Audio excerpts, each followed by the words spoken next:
আসসালামু আলাইকুম। প্রিয় দর্শক, বিএনপি সরকার দায়িত্ব নিয়েছে, এখনও কিন্তু খুব এক মাসও হয়নি, 20 দিনও হয়নি।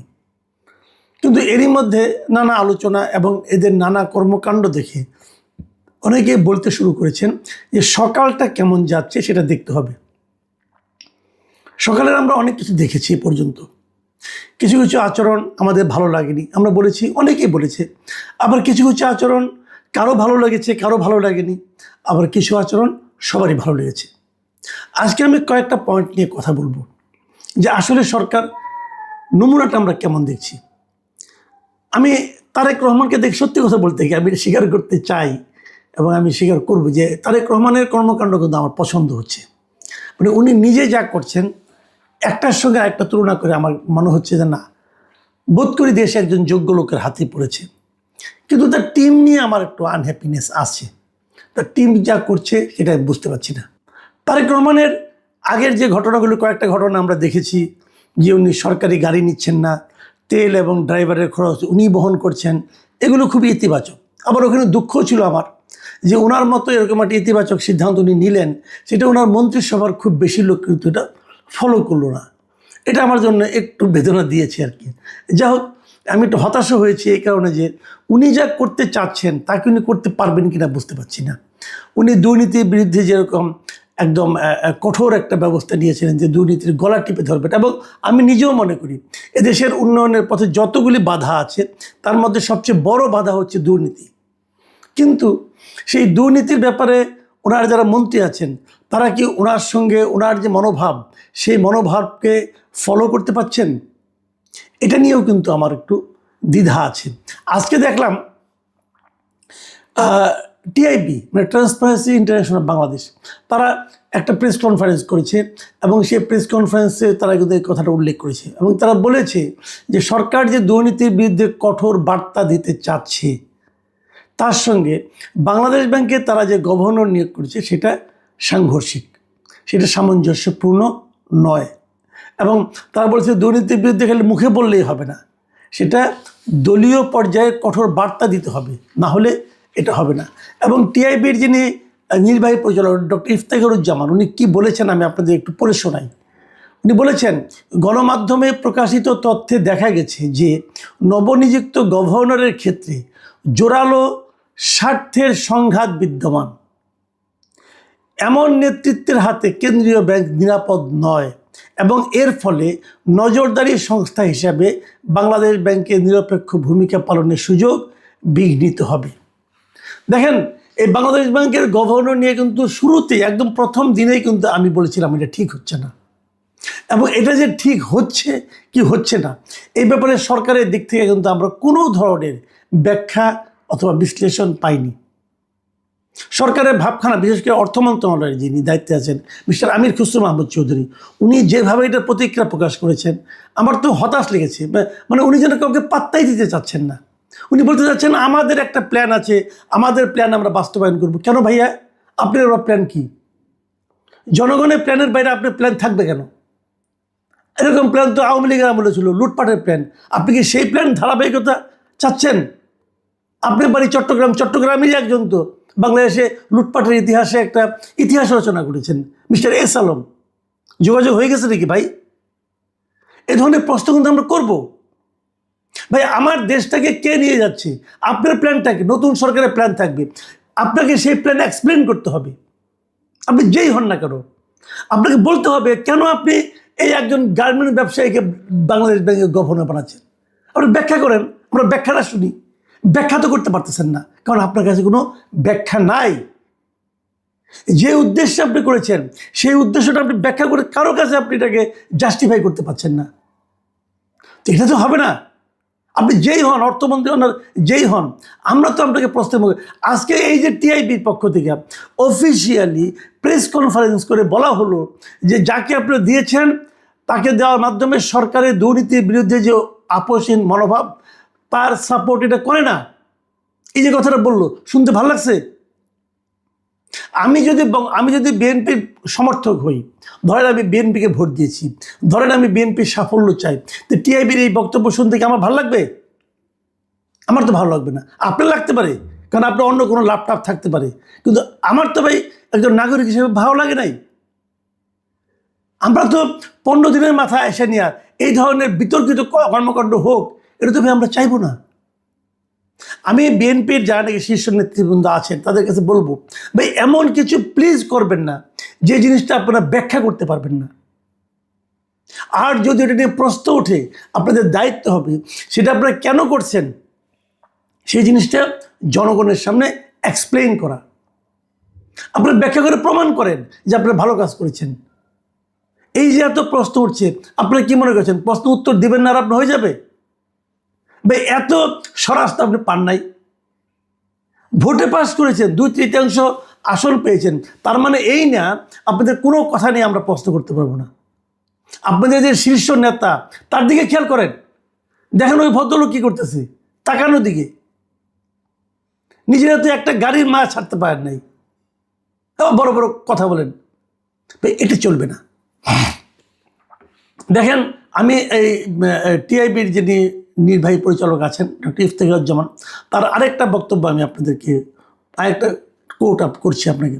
তিনি বলেছেন, তিনি আশঙ্কা প্রকাশ করে বলেছেন যে এই ধরনের নিয়োগের মাধ্যমে বিতর্কিত ব্যবসায়ী গোষ্ঠী বা অর্থ পাচারকারী শীর্ষ ব্যক্তিরা পুনরায় কর্তৃত্ব ফিরে পাওয়ার সুযোগ পেতে পারে, যা রাষ্ট্রের জন্য কোনোভাবে কল্যাণকর হবে না। এই কথার কি জবাব দিবেন? আমি জনাব তারেক রহমানকে অনুরোধ করব, এই বিষয়ে আপনি হস্তক্ষেপ করুন, জরুরি ভিত্তিতে করুন, পরে কিন্তু আর সময় থাকবে না। আমি আরেকটা ঘটনা বলবো আজকে, সেটাও একটা প্রেস কনফারেন্সের বক্তব্য। সেই বক্তব্য রেখেছেন প্রধান বিরোধী দল জামায়াতে ইসলামী। জামায়াতে ইসলামী বলেছেন যে ইলেকশনের যে ইঞ্জিনিয়ারিং হয়েছে, এটা উনি দুটো ঘটনার কথা বলেছেন এবং বলেছেন এই দুইজন উপদেষ্টাকে, সাবেক দুইজন উপদেষ্টাকে জিজ্ঞাসাবাদ করতে হবে। এই দুই উপদেষ্টা কে কে? একজন সৈয়দ রিজওয়ানা হাসান আর একজন হলো খলিলুর রহমান। খলিলুর রহমানকে যেদিন নিয়োগ দেওয়া হয় সেই দিন বলেছিলাম এটা আপনারা করে ঠিক করলেন না। এই ক্ষেত্রে আমরা কোনো ব্যাখ্যা পেলাম না, এবং এই ব্যাখ্যাটা আমি স্বয়ং প্রধানমন্ত্রী তারেক রহমানের কাছে দাবি করছি যে আপনি তাকে নিয়োগ করেছেন, কেন করলেন? আপনি কার কাছে ধরা আছেন? আমরা কিন্তু এমন প্রধানমন্ত্রী চাই না যেই নাকি নিজের ইচ্ছায় কাজ করতে পারবেন না, যেই নাকি অন্য কারো কাছে ধরা থাকবেন, মানে কারোর কাছে তার কোনো এক ধরনের জবাবদিহিতার ব্যাপার থাকবে। এটা কিন্তু আমরা চাই না ভাই।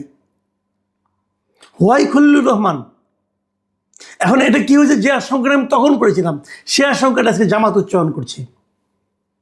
জামাত বলছে যে ওই ইলেকশন, ওই তত্ত্বাবধায়ক সরকার যে নিরপেক্ষ ছিল না, তারা এই অভিযোগ করছে দুটো ঘটনা দিয়ে। একটা খলিলুর রহমানকে এখানে পররাষ্ট্রমন্ত্রী বানানো, আর দ্বিতীয়টা তারা বলছে যে সৈয়দ রিজওয়ানা হাসান, উনি আজকে ওনার একটা ইন্টারভিউ প্রচারিত হয়েছিল, সেই ইন্টারভিউ উনি যে কথাগুলি বলেছেন সেই কথার প্রেক্ষিতে উনি এই জামাতের যে নায়েবে আমির আছেন তাহের সাহেব, উনি একটা মন্তব্য করেছেন এবং উনি বলেছেন যে উনি নিজেই স্বীকার করেছেন যে ওনারা জামাতকে আসতে দেননি।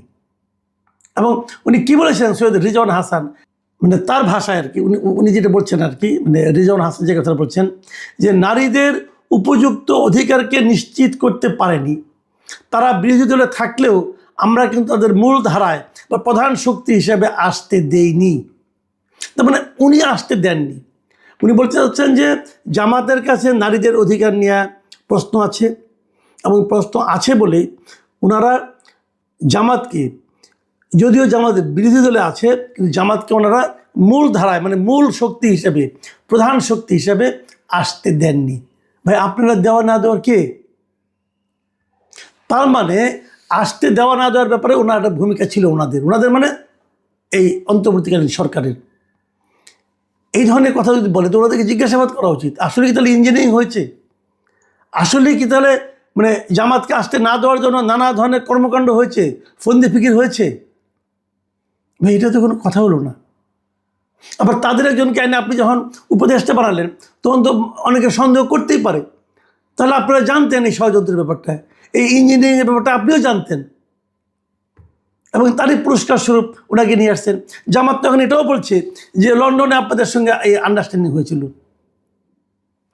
আমার কথা হলো এমন কাজ কেন করবেন যে কাজ করলে প্রশ্ন উঠবে। দেখেন আপনার প্রধান বিরোধী দল যেটা আছে, যারা আছে, তারা যখন এই প্রশ্নগুলি উঠায় তখন কিন্তু এই প্রশ্নগুলিকে আপনি উড়িয়ে যেতে পারবেন না, আপনাকে এটা এক্সপ্লেন করতে হবে। কেবল তাই নয়, নির্বাচনটা যে সঠিক হয়েছে, অবাধ হয়েছে, সুষ্ঠু হয়েছে, সেটা আপনাকে প্রমাণ করার জন্য জামাতের যে দাবি, এই দাবিকে আপনাকে গুরুত্ব দিতে হবে। কতটুকু পারবেন আমি জানি না, কিন্তু আমি মনে করি দেশে আপনারা একটা ভিন্ন ধরনের শাসন কায়েম করার চেষ্টা করছেন। আমি মানে যেমন আজকে যে ঘটনাটা ঘটলো, আজকে তো খুব ইন্টারেস্টিং একটা ঘটনা ঘটছে। সরকার একটা প্রজ্ঞাপন জারি করেছে, এই যে আমাদের প্রধানমন্ত্রী অথবা সরকার প্রধান যখন বিদেশে যান, বিদেশ থেকে আসেন, তখন আমরা দেখি কি যে এয়ারপোর্টে সব মন্ত্রীরা লাইন ধরে দাঁড়ায় থাকে, উনি সবার মাঝখান দিয়ে হেঁটে হেঁটে যান, আবার ফেরার সময় সবগুলি দাঁড়ায় থাকে, সবাই হেঁটে হেঁটে আসেন। মানে সকল মন্ত্রীদের পৃথিবীর সবচেয়ে কঠিন কাজ হলো, সবচেয়ে গুরুত্বপূর্ণ কাজ হলো প্রধানমন্ত্রীকে বিদায় দেওয়া এবং তাকে স্বাগত জানানো। নতুন প্রধানমন্ত্রী বলছেন এগুলি চলবে না, মাত্র 4 জন লোক যেতে পারবে, অনলি 4। এবং তারা কে কে? জাতীয় সংসদের চিফ হুইপ, মন্ত্রিপরিষদের সচিব, প্রধানমন্ত্রীর মুখ্য সচিব এবং একজন জ্যেষ্ঠতম মন্ত্রী, মানে সবচেয়ে সিনিয়র মন্ত্রীদের মধ্যে একজন মন্ত্রী। এই 4 জন থাকবেন, আর কেউ না। অবশ্যই এটা ইতিবাচক দিক। আমি মনে করি যে ওনার যে মন মানসিকতা ডিফারেন্ট টাইপের, সেটা উনি প্রমাণ রেখেছেন। তো আপনি এদিকে যখন প্রমাণ রাখছেন, তখন যে সমস্ত প্রশ্ন উঠছে, সেই প্রশ্নগুলির জবাব দেওয়াটাও কিন্তু আপনার দায়িত্বের মধ্যে পড়ে। তো এইখানে উনি যেটা বলার চেষ্টা করেছেন, রেজওয়ানা হাসানের কথাটা দিয়ে শুরু করছি আমি। উনি যেটা বলার চেষ্টা করেছেন, উনি উপদেষ্টা হিসেবে বলেননি, উনি একজন নারী হিসেবে বলেছেন। ওনার এইটা ওনার স্টেটমেন্ট পড়ে বারবারই একাধিক জায়গায় ব্র্যাকেট দিয়ে এটা লেখা আছে সরকার না, মানে ওনার যে বক্তব্যটা আমাদের হাতে আসছে যে সরকার না মানে নারী সমাজ, মানে উনি ইন্টারপ্রেটটা আমাদের বলে এটা মিন করছেন মানে নারী সমাজ, তারপরে নারী সমাজ সরকার না, মানে উনি কয়েকটা জায়গায় এইরকম একটা ব্যাখ্যা দাঁড় করিয়েছেন। এই একটা অবস্থানে উনি দাঁড়িয়ে আছেন। কারণ আমার কথা হলো যে উনি অবচেতন মনে হোক কিংবা পুরো বক্তব্যের মধ্যে হোক, যে কোনো নিউজের ক্ষেত্রে আমরা একজন সাংবাদিক হিসেবে বলবো যে নিউজ পুরোটা, উনি হয়তো একটা লম্বা বক্তব্য, উনি বলছেন আমি একটা টেলিভিশন চ্যানেলে অনেক লম্বা বক্তব্য দিয়েছি, এটার খণ্ডিত অংশ প্রচার করছে, এই অভিযোগটা আমরা সবসময় শুনতে পারি। আমরা একজন মিডিয়া কর্মী হিসেবে আসলে পুরো বক্তব্য সবসময় দেওয়ার সুযোগ থাকে না, আমরা এটা দিতেও পারি না এবং এটা দেয় না। কিন্তু এখানে যদি কেউ ইন্টেনশনালি খালি ওইটুকু দেয়, এবং উনি বলছেন যে ওনার বক্তব্যের স্পিরিটটা এইটা উনি ব্যাখ্যা করার চেষ্টা করেছেন। এটা হলো আমি ওনার কথাটা বললাম, ওনার স্টেটমেন্ট। আর তার চেয়ে বড় জিনিসটা হলো যে উনি, আমার যেটা মনে হয় যে উনি নারী হিসেবে, উনি উপদেষ্টা হিসেবে কি করেছেন তা জানি না, তবে উনি মন থেকে নিশ্চয়ই চেয়েছেন, এটা তো নারী, এটার মধ্যে দিয়েই উনি নারী হিসেবে বললেও এর মধ্যে দিয়ে এই জায়গাটুকু প্রকাশ পাচ্ছে যে উনি চেয়েছেন যে জামাতের মতো রাজনৈতিক দল ক্ষমতায় না আসুক কিংবা ওই পর্যায়ে না যাক। জাহিদ ভাই, আপনি যদি আমাকে অনুমতি দেন, আমি আসলে সৈয়দা রিজওয়ানা হাসানের ভিডিও বক্তব্যটা পুরোপুরি যতটুকু দেখা গেছে ততটুকু আমি শুনছি। আমার কাছে কিন্তু একবারের জন্য মনে হয় নাই তিনি এটা ইলেকশনের জায়গা থেকে এটা মিন করছেন। ওনাকে স্পেসিফিক প্রশ্ন করা হয়েছে যে গত 1.5 বছরে, গত 18 মাসে নারীর প্রতি উগ্রপন্থাকে সরকার আসলে সেকেন্ড করেছে কিনা, সরকার আসলে এক ধরনের সুযোগ দিয়েছে কিনা। উনি বলছেন যে না, এরকম কোনো সুযোগ আসলে দেওয়া হয় নাই, এরকম কোনো কিছু করার নাই, এর সাথে নির্বাচনে কোনো সম্পর্ক আছে বলে আমার একবারের জন্য মনে হয় নাই। এইটাকে কেন নির্বাচনের দিকে নেওয়া হইলো, শুধু তাই না, আপনি দেখবেন অনেকগুলি ভুয়া ফটো কার্ড ছড়িয়েছে, যেখানে বলা হয়েছে যে সৈয়দা রিজওয়ানা হাসান বলছেন যে ইলেকশন ইঞ্জিনিয়ারিং না হলে জামাত 168টা সিট পেত, 68টা নয়, যেটা হুইচ ইজ আটারলি ফলস। এবং এটার ব্যাপারে আমি বলি, এটার ব্যাপারে আমরা মেজর পত্রিকা হিসেবে প্রথম আলো হোক কিংবা আমার দেশ হোক, আমরা যে প্রতিদিন কত ভুয়া কার্ডের শিকার হচ্ছে, মানে বলা যায় যে আমাদের বিরুদ্ধে একটা অভিযোগ আসছে যে আমরা বিএনপির বিরুদ্ধে একটা ক্যাম্পেইনে নেমেছি। কারণ যখন আমরা এটা বের করার চেষ্টা করলাম যে আমরা কি এমন করছি, আমরা তো ঘটনাগুলোই তুলে ধরছি, আমরা তো ওইরকম কোনো ক্যাম্পেইন করছি না, তখন আবিষ্কার হলো যে আমাদের নামে শত শত ভুয়া কার্ড এই যে রেগুলার ছাড়া হচ্ছে, এর মধ্যে হয়তো দেখা যাচ্ছে যে 99টাই হলো ভুয়া আর একটা হয়তো আমাদের কার্ড। এগুলোকে মিলিয়ে ফেলে লোকজন একটা অ্যাসেসমেন্টে চলে যাচ্ছে। এই সোশ্যাল মিডিয়ায় এই জিনিসগুলো কিন্তু এমনই একটা বড় ধরনের একটা সমস্যার সৃষ্টি করছে ইদানিং। হয়তো মনে করেন আমার সম্পাদকের একটা, উনার নিজস্ব একটা চিন্তা আছে, উনি এটার উপর বক্তৃতা করেন, ওর কাছাকাছি নিয়ে আরো 10টা ভুয়া কার্ড ছেড়ে দেওয়া হয়। সেটা বিভিন্ন দলের নামে বিভিন্ন এটা খুবই ব্যক্তির নামে আনফরচুনেট। কিন্তু না, জাহিদ ভাই, আনফরচুনেট। জাহিদ ভাই, ভুয়া কার্ডের কথা থাক। জাহিদ ভাই, আপনি তো জিনিসটা দেখেছেন, আপনার কাছে কি মনে হয়েছে যে সৈয়দা রিজওয়ানা হাসান ইলেকশন ইঞ্জিনিয়ারিং এর কথা মিন করেছেন?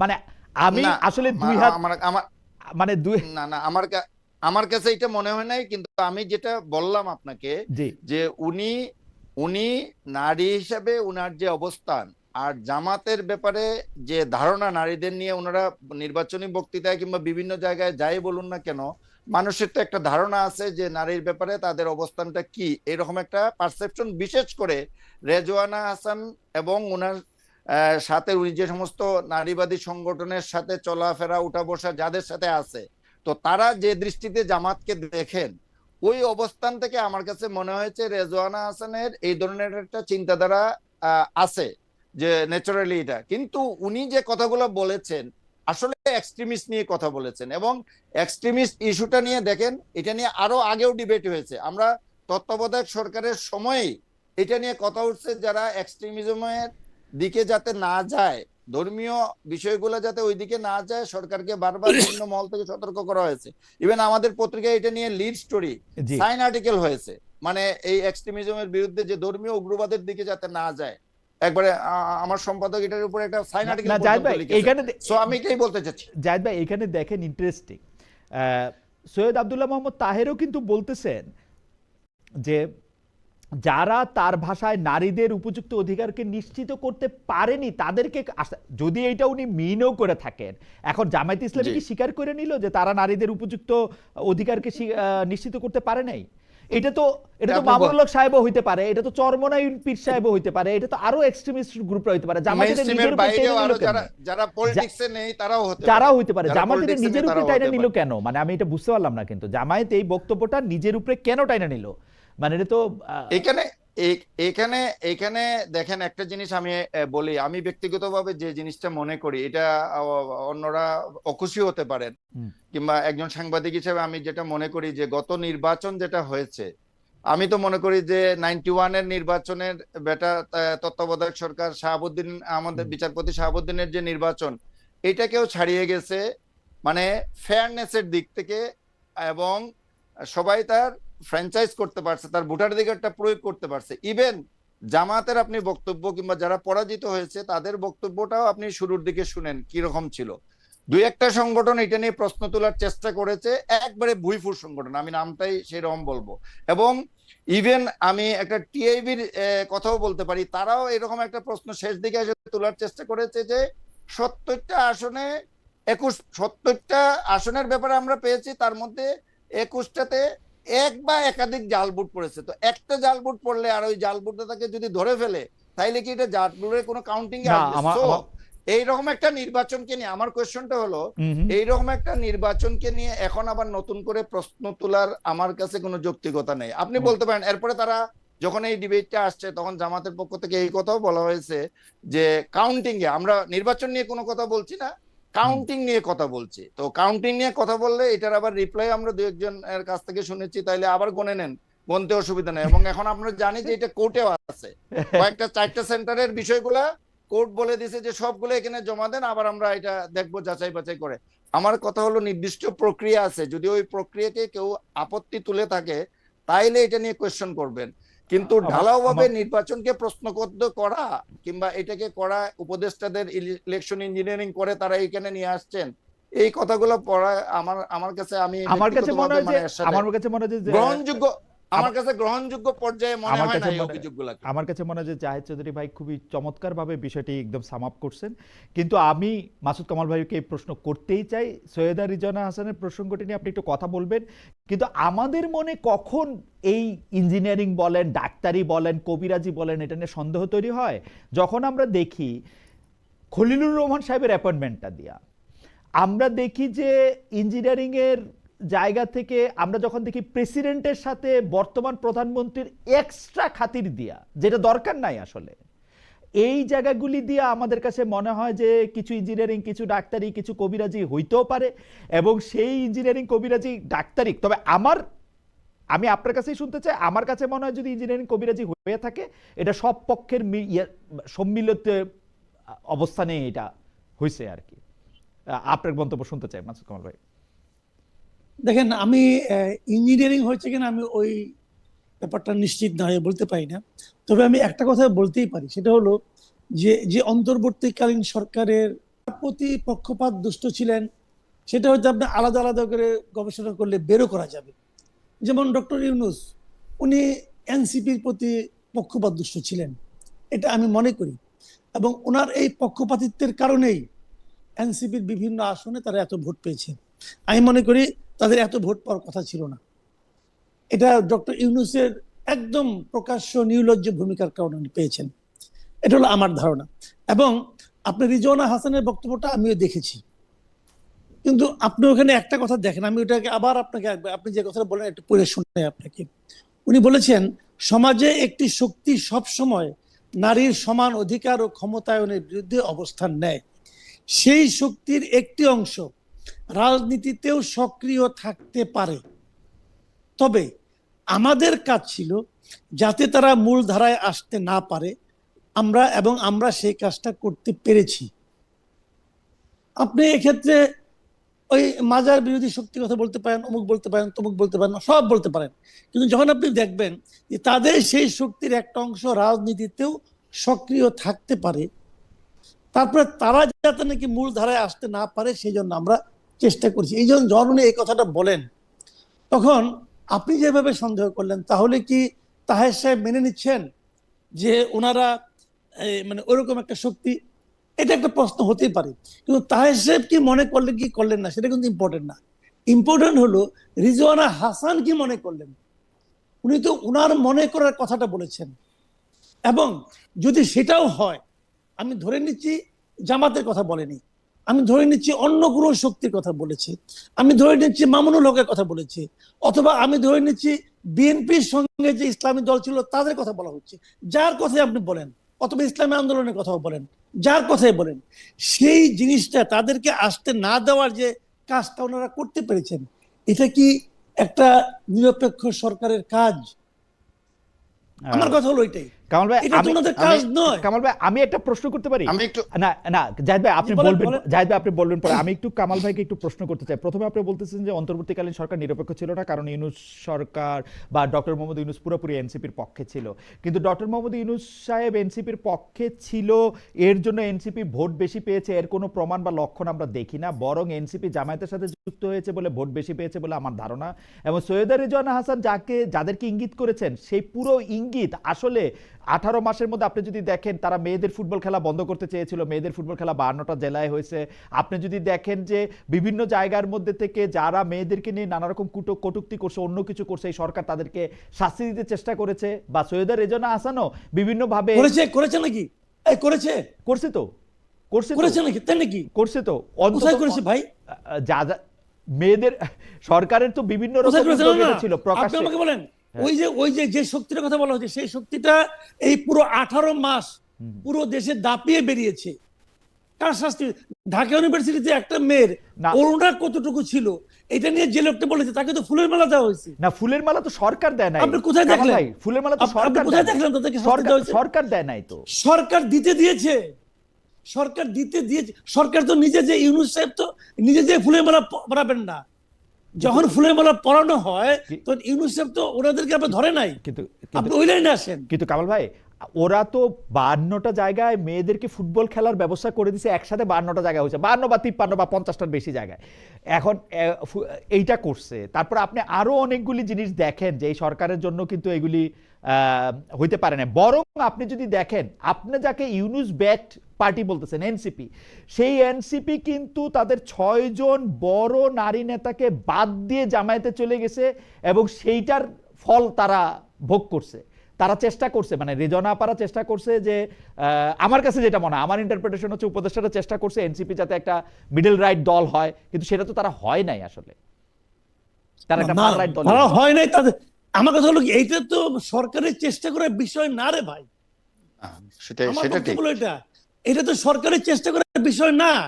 সরকারের চেষ্টা করার বিষয় হলো যে এদেশের মানুষ যাকে ভোট দিয়েছে অথবা ভোট দিতে চায়, সেই জিনিসটার জন্য মানে উপযুক্ত পরিবেশকে নিশ্চিত করা। এটা তো সরকারের কাজ না। আমি ওই কথাটাই বলছি যে কে ভালো কে মন্দ এটা তো পার্সন টু পার্সন ভ্যারি করবে। ধরেন আমি একটা উদাহরণ দেব, বলি একটা কওমি মাদ্রাসার টিচার, উনি যা চায় তার সঙ্গে আমার চাওয়া মিলবে না, কিন্তু তার মানে এই নয় যে ওনার চাওয়াটা আমি গলা টিপে ধরবো অথবা ওনাকে আমি চাইতে দিব না। এটা ওনার ইচ্ছা, উনি চাবে, আমি আমারটা চাবো। তো সেই এটা তো সরকারের, যদি সরকার মাঝখানে থাকে, সরকারের তো এটা কাজ না যে আমি যেটা চাই আমার পক্ষে থাকবে, আরেকজনের বিপক্ষে থাকবে, না এটা কামাল ভাই, সরকারের কাজ না। কামাল ভাই আমি যেটা বলতে চাই, আপনার সঙ্গে কথা বলা আনন্দদায়ক, সেজন্যই বলতেছি যে ধরেন সরকারের কাজ, আপনি যেটা বলতেছেন, ধরেন ডক্টর ইউনূস একটা পক্ষকে সমর্থন জানাইছেন, কিন্তু সেই পক্ষকে জন্য উনি তো কোনো কাজ করেন নাই। কারণ আমি যদি যে দেশে আছি সেই দেশের উদাহরণ যদি দেই, ধরেন বাইডেন প্রেসিডেন্ট হিসেবে কামালা হ্যারিসকে ভোট দিতে বলছেন, কিন্তু কামালা হ্যারিসকে বেশি লোকে ভোট দেয় এটা তো উনি করেন নাই। ডক্টর ইউনূস তো জাহিদ ভাইয়ের কথাই যদি ধরি, একটা সবচেয়ে ভালো ইলেকশন করলো 91 সালের পরে, উনি তো কাউরে আমি আপনার একটা কথা বলছেন, আমি একটা কথা বলি আপনাকে, উনি যেহেতু আর একটা জায়গায় দুইটা ভোট দিয়ে আসবেন না, ওইভাবে তো হয় না। কিন্তু সরকার প্রধান চাচ্ছে যে এই দল থেকে একজন মন্ত্রীও হবে, চাচ্ছে, উনি বলছে যে এই দল অনেকগুলি আসন জিতবে বলছে, এই বলাটা কি কেবল ওই দলের লোকের কাছে যাচ্ছে? ওই কথাটা কি প্রশাসনের কাছে যাচ্ছে না? যদি প্রশাসনিক কথাটা শোনে, প্রশাসনের সঙ্গে তার কি আন্ডারস্ট্যান্ডিং হয়েছে, উনি প্রশাসনকে কি বলেছেন, অথবা কার মাধ্যমে বলেছেন? কামাল ভাই, প্রশাসনের প্রভাব বিস্তার না করলে শুনবে না। ইউনূস সাহেবের প্রভাব প্রশাসনের উপরে শূন্য ছিল, জিরো ছিল। করছে কি করে নাই, এটা আপনি কিভাবে কনফার্ম হন ভাই? আমি কনফার্ম হই, কারণ হচ্ছে যে বিভিন্ন জায়গা থেকে যেরকম খবর টবর, কে পাস করছে কে ফেল করছে, এটা বুঝবেন না ভাই, এটা বোঝা যাবে না, এটা হবে না। আমি বলি আপনাকে, শুনেন, উনি যে বলেছেন, এই বলাটাই হলো গিয়ে প্রভাব বিস্তার। ওনার এই বলাটাই আমি তো নিশ্চিত যে, যেমন ধর আমি উদাহরণ দিয়ে বলি, এই ঢাকা 8-এ নাসিরউদ্দিন পাটোয়ারি যে ভোট পেয়েছি, এই ভোটটা আমার কাছে অস্বাভাবিক ভোট মনে হয়। আমি মনে করি এখানে কিছু একটা আছে। এখন মানে আপনি মনে করছেন পাটোয়ারি বেশি পেয়েছে, এটা মনে করছেন যে যা পাওয়ার অবশ্যই মনে বেশি পেয়েছে? অবশ্যই মনে করছি। কেবল এই গালাগালি করে এত ভোট পাওয়া যায় না। না, কিন্তু কিন্তু জামায়াত একটা তাকে নিরঙ্কুশ মানে সমর্থন দিয়েছে। আর তাছাড়া হচ্ছে ইলেকশনের সময় এক্স ফ্যাক্টর বলে একটা কথা আছে, নাসিরউদ্দিন পাটোয়ারি একটু রক স্টারের মতো আচরণ করতেছিল, সেই জন্য মানুষের একটু আগ্রহ হইতে পারে। এটা হলো আপনার ব্যাখ্যা। শুনেন, আপনি এটা ব্যাখ্যা দিতেই পারেন, আপনার ব্যাখ্যার আমি ওটা ব্যাখ্যা দিতেই পারি। আমার ব্যাখ্যা আপনার ব্যাখ্যা মিলতে হবে এরকম কোনো গ্যারান্টি নাই, মিলার দরকারও নাই। কিন্তু আমার বক্তব্যটা হলো আমি যেভাবে বুঝলাম আমি সেভাবে বললাম। যে আপনার কাছে এটার অভিযোগটা তো ঠিক উল্টো অভিযোগ আছে। জাহিদ ভাই, আমি আপনার কাছে আসতেছি। কামাল ভাই, আপনার বিশ্লেষণে এই ইলেকশনে, মানে এই ইলেকশনটা কতটা প্রভাবিত হয়েছে, মানে এটা কি পার্সেন্টেজে আপনি বলতে পারেন যে মানে কি পরিমাণ প্রভাবিত হয়েছে, যে সে 30%, 20%, 10% প্রভাবিত হয়েছে? আমি দুটো জায়গায় প্রভাবিত মনে করি। প্রথমত, ভোট যে কাস্টিং দেখানো হয়েছে, এটা বেশ বড় রকমের প্রভাব বিস্তার করছে। এত ভোট কাস্ট হয় নাই, আচ্ছা, এটা হলো আমার অবজারভেশন। হয় নাই এর পেছনে আমার যে যুক্তিটা, সেটা হলো যে বাংলাদেশে যতগুলো ইলেকশন এর আগে হয়েছে, কত পার্সেন্ট ভোট কাস্ট হলো এটা সবার আগে বলে দেওয়া যায়, প্রথমেই বলে দেওয়া যায়। ওই যে মুড়ির যে বইয়ের যে মুড়িটা আছে, ওটা দেখেই বলে দেওয়া যায় যে কত লোককে আমি ব্যালট পেপার কেটে দিয়েছি। সিম্পল একদম। এটা যখন পরের দিন সকাল 12টার দিকে বলা হয়, তখন বোঝা যায় যে এটা হিসাব মেলানোর কোনো ব্যাপার ছিল। এই জায়গাটা ইলেকশন কমিশন মিজারেবলি ফেল মারছে, টোটালি ফেল। আমি মনে করি এত ভোট, 60% ভোট কাস্ট হয় নাই, এটা আমি বিশ্বাস করি। এবং এইটা সরকার বেসিক্যালি করেছে হলো যে এই গণভোটটাকে গ্রহণযোগ্য মাত্রায় তুলে আনার জন্য সরকার এই আকামটা করছে, মানে সরকার এবং ইলেকশন কমিশন এই আকামটা করছে। স্টেট এই জায়গায় তারা একদম মানে অন্যায় করেছে, এটা একটা বিষয়। আর দ্বিতীয় বিষয় হলো ভোটের যে হিসাবটা, আমার কাছে মনে হয়েছে যে অন্তত পক্ষে আপনার এনসিপির যে 6 জন পাস করেছে এবং আরো কয়েকজন যে পাস করার মতো অবস্থানে ছিল, নাসিরউদ্দিন পাটোয়ারি অথবা সার্জিস আলম, এই জায়গাগুলোতে কিছু একটা ঝামেলা হয়তো বা হয়েছে। দেখেন, এটা কিন্তু আমি প্রমাণ করছি না, আমার কাছে প্রমাণ নাই। আচ্ছা, আমি এটাকে সন্দেহ করছি। আপনার কাছে এই বিষয়ে শেষ প্রশ্ন আমার, আপনি যেভাবে ইলেকশনের মানে ভোট কত অংশ কাস্ট হয়েছে এবং সেইখানে সরকার কিছুটা শয়তানি করতেছে, এখন এই সরকার যদি শয়তানি হ্যাঁ ভোট না ভোট নিয়ে করে, তাইলে যে সে তার পছন্দের প্রার্থীকে জিতানোর জন্য করে না, এটা তো আমরা কেমনে বিশ্বাস করবো? এটা তো করতেই পারে। এবং এর মধ্যে যেহেতু অনেক লোক ইনভলভ ছিল, আমি নিজে ভোট কেন্দ্রগুলি দেখছি, ভোটের পোলিং এজেন্টরা অনেক সময় পর্যন্ত ছিল, অ্যাটলিস্ট ঢাকার বাইরে তো আর যাওয়া হয় নাই। তাইলে এইটার ব্যাপারে জোরে সোরে জামায়াত ইসলামী বা এনসিপি কথা বললো না কেন? মানে তারা কনসিড করে গেল কেন? সবার আগে তারা কনসিড করে গেছে। এইটা আমি কিন্তু মাওলানা মামুনুল হককেও জিজ্ঞেস করছি যে মাওলানা মামুনুল হক মনে করতেছে যে তারা এরকম ভোটে হারায় দেওয়া হয়েছে, তারপরেও তারা এরকম এটা, কিন্তু জামায়াতের পক্ষ থেকে কিন্তু মামুনুল হককে নিয়ে, এনসিপির পক্ষ থেকে মামুনুল হককে নিয়ে বিশাল কোনো কিছু শোনা যায় নাই। তারা পাটোয়ারি নিয়ে 2-4টা শব্দ বলছে, কিন্তু এটা কেন? মানে এটা কেন, এটা আমি তাদের কথা, তাদের মনের ভাব, তাদের অন্তর্নিহিত কারণ আমি তো বলতে পারবো না, কারণ আমি তো এই পার্টি করি না। কিন্তু আমি যেগুলো শুনেছি, শোনা হলো গিয়ে যে এটা এক ধরনের আন্ডারস্ট্যান্ডিং নাকি ছিল। যেমন অনেকেই বলেছে যে জামায়াতের আমির সাহেব উনি জিতেন নাই, বলে ওনাকে জেতানো হয়েছে এবং এর বিনিময়ে মামুনুল হককে হারানো হয়েছে, এরকম বলা হয়েছে। এখন এইগুলি সত্য মিথ্যা আমি বলতে পারবো না, কিন্তু ওখানকার মানুষজন এগুলি বলে, ওই এলাকার লোকজন এগুলি বলে যে এই সমস্ত আওয়াজ তো উঠছে রে ভাই, এখন তুমি কিছু নেও আমার কিছু দাও, এরকম হতেই পারে। আচ্ছা, কামাল ভাইয়ের বক্তব্য পরিষ্কার। জায়েদ ভাই, আপনাদের নতুন প্রসঙ্গ বা প্রশ্ন করার আগে আপনি একটা কিছু বলতে চেয়েছিলেন, সেইটা যদি আমাদেরকে একটু বলেন। যে না, এটা কিছুটা আলোচনায় চলে আসছে। দেখেন, কামাল ভাই যে 2টা জায়গায় কথা বলছেন, এটা নিয়ে আমি একটু বলতে চাই যে ওনার কাছে কেন মনে হচ্ছে যে ভোটটা ঠিক মতো ভোটগুলা হয়নি। এখানে দেখেন, জামাতে ইসলামী কিংবা অন্য কোনো দলই তারা বলছে ভোট গ্রহণ প্রক্রিয়া নিয়ে আমাদের কোনো কমপ্লেন নেই। টিল টুডে তারা এই কথা বলে যাচ্ছে। টিল টুডে এখন পর্যন্ত বিষয়টা মামুনুল হক সাহেব ওই রাত্রেই নির্বাচন কমিশনে গেছিলেন যে পাটোয়ারিটা যদি এইভাবে কাউন্ট হয় তাহলে আমারটাও এইভাবে কাউন্ট হলে আমি জিতে যাব, ববি হাজ্জাজ জিতবে না। এটাই হলো তাদের মূল অভিযোগ। আমি খুব টাইম টু টাইম ওদের ওই অভিযোগটা ওই সময় খেয়াল করেছি এবং এখন পর্যন্ত তারা এই জায়গায় আছেন। তাইলে আমার কথা হলো ওই 2টা জায়গার কাউন্টিংটা, এখন তো কোর্ট আছে, নির্বাচনী ট্রাইব্যুনাল আছে, এখান থেকে এই 2টা জায়গার কাউন্টিংটা আবার হোক। এবং একটা তো অলরেডি কোর্টে চলে গেছে, একটা অলরেডি চলে গেছে। এটা গেল ওয়ান থিং। আরেকটা হলো 6 পয়েন্ট, আমি শেষ করে দিচ্ছি। 6টা আসনে এনসিপি জিতছে।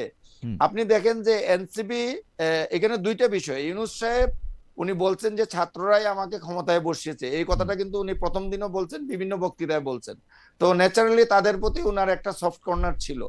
আর বাকি যেটা উনি বলেছেন, আমার কাছে যেটা মনে হয়েছে, উনি তরুণ নেতৃত্বকে সামনে আনার কথা বলতে গিয়ে এনসিপির কথাটা বলেছেন। হ্যাঁ, উনার এই বক্তব্যে এনসিপির কিংবা কিছুটা প্রভাবিত হতে পারে খুব স্বাভাবিকভাবে, যে উনি খুব হাইলাইট করেছেন। এমনও আমরা দেখেছি যে 2জন উপদেষ্টা ছিলেন তাদের নিয়ে নানা কথাবার্তা হচ্ছিল, লোকমুখে পারসেপশন অনেক কিছু নিয়ে, কিন্তু ওনারা যখন বিদায় নিয়ে আসেন তখন উনি ওয়ার্মলি তাকে যেভাবে সি অফ করেছেন, এটা নিয়ে মানুষজন কিন্তু কথাবার্তা বলেছে, কারণ তাদের এই অবস্থানটা ছিল না ওই সময়, কিন্তু উনি এটা করেছেন। তো এইরকম কিছু ছোটখাটো বিষয় হয়তো আছে, এটা বলা যেতে পারে। বাট 6টা আসনে এনসিপি যে জিতে আসছে, ওইটা আপনি যেমনটি বলেছেন, আমি সার্জিসের একটা বক্তব্য শুনছিলাম যে আমরা যদি বিএনপির সাথে যেতাম তাহলে বিএনপির লোকজন আমার সাথে মাঠে কাজ করতো না, আমরা আর অনেক কম ভোট পেতাম। আমরা যদি বিএনপির সাথে সমঝোতা করতাম, আমরা জামাতের সাথে করায় একমাত্র মঈন খানের সিট, সারোয়ার তুষারের সিটটি ছাড়া বাকি সব সিটে জামাত অল আউট আমাদেরকে সাপোর্ট দিয়েছে। দেওয়ার কারণে আমরা এইরকম একটা ভালো মার্জিনে আমরা কোথাও বিক্রি হয়েছে, কোথাও কাছাকাছি যেতে পেরেছি। আমিও ব্যক্তিগতভাবে মনে করি যে এটা জামাত এবং এনসিপির প্রয়াস, এটা ব্যক্তিগতভাবে এনসিপির নয়, আমার মনে হয় যে এটা জামাতের সাথে যাওয়ার পরে এটা করেছে। আমার মনে হয় যে এই বক্তব্য পরিষ্কার। আমি শুধু যে পয়েন্টটা মিস করে গেছিলাম জাহিদ ভাইয়ের কাছে যাওয়ার আগে, কামাল ভাই, আমার কাছে তো মনে হয় যে এই সরকার বিএনপিকে সাপোর্ট করছে, অন্তর্বর্তীকালীন সরকার। খলিলুর রহমানের নিযুক্তি এটা প্রমাণ। এর বিপক্ষে আপনি কি বলবেন? দেখেন, এই সরকার যদি বিএনপিকে সাপোর্ট করে থাকে সেটা অন্যায় করছে। আমার কিন্তু এটা বিএনপি জামাত ব্যাপার না, কিন্তু আমরা আলোচনা করতেছি সরকার তার উপর অর্পিত দায়িত্বটা ঠিকভাবে নিরপেক্ষভাবে পালন করতে পারলো কি, এবং ইলেকশনটা ভালো হলো। আপনি যদি ঘটনা প্রবাহের প্রেক্ষিতে বলেন, তাহলে আপনি শেষে এইমাত্র যে কথাটা বললেন যে খলিলুর রহমানকে প্রমাণ হিসেবে হাজির করলেন যে এই সরকার বিএনপিকে সাপোর্ট করেছে, এই প্রমাণটা কিন্তু ধোপে বেশি টেকে।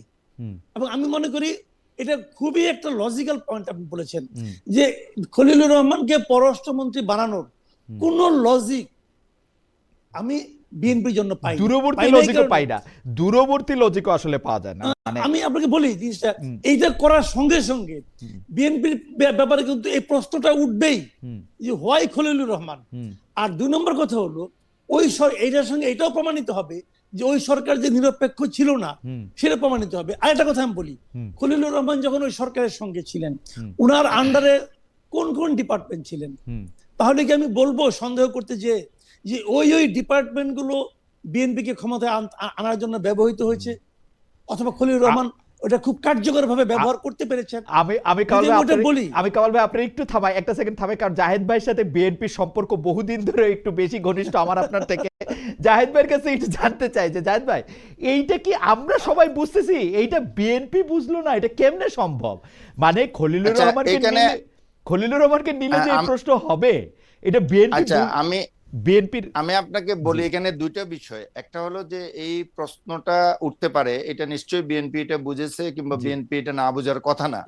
কিন্তু তার চেয়েও বড় ইস্যু যেটা আমার মনে হয় বিএনপির সামনে এসে দাঁড়িয়েছিল, বিএনপি খুব একটা বেটার চয়েস বিএনপির সামনে ছিল না। আপনি যদি এখন ফুল ক্যাবিনেটের দিকে দৃষ্টি দেন, না আমি অবশ্যই, আপনি যদি ক্যাবিনেটের এখন যারা ক্যাবিনেটে আছে, আমার কথাটা একটু শেষ করতে দেন, এখন যারা ক্যাবিনেটে আছে এই ক্যাবিনেটের দিকে যদি আপনি দৃষ্টি দেন, তাইলে এখানে খলিলুর রহমানের বিকল্প এর চেয়ে বেটার হতো। আপনি বলেন, আমরা তো সব আলোচনা করছি, আমি একটু বলি, আপনি বলেন, আমি একটু বলি, আমি একটু আপনার সাথে ডিবেট করতে পারি। আচ্ছা জাহিদ, আমি একটু বলি, ওরা একটা বেটার মনে করেছে যে খলিলুর রহমানের যে যোগ্যতা, বিএনপির সাথে তার অতীত অবস্থান এবং বর্তমান রাজনৈতিক প্রেক্ষাপট, আরেকটা কথা নিয়ে বিতর্ক হয় যে ভূ রাজনীতি, একটা সেকেন্ড বলতে দেন, একটা মিনিট বলতে দেন জাহিদ ভাই। এই বক্তব্য আমিও বিএনপির অন্তত 10 জন মন্ত্রীর কাছে এই একই বক্তব্য শুনছি। তারেক সাহেবের সাথে আমার কথা হয় নাই, কিন্তু বিএনপির প্রেসিডিয়ামের 10 জনের কাছেও আমি আমার উষ্মা, আমি আমার বিস্ময় প্রকাশ করছিলাম, তারা সবাই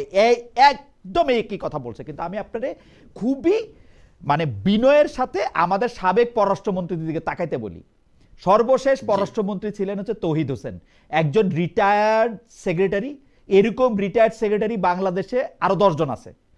তার আগে ছিলেন জনাব এম এ মোমেন, 2টা বিদেশি ডিগ্রি, 3টা সিলেটে বাড়ি ছাড়া। উনার কি যোগ্যতা ছিল এবং উনি কি করছে 5 বছর, এটা একটু বলবেন। তার আগে ছিলেন জাতিসংঘে ছিলেন দীর্ঘদিন উনি। আরে জাতিসংঘ তো একটা এনজিও রে ভাই, জাতিসংঘ তো একটা এনজিও। আমি আজকে চাকরি নিলে কালকে আমি জাতিসংঘে চাকরি করব। জাতিসংঘে চাকরি করার যোগ্যতা হইতে পারে নাকি?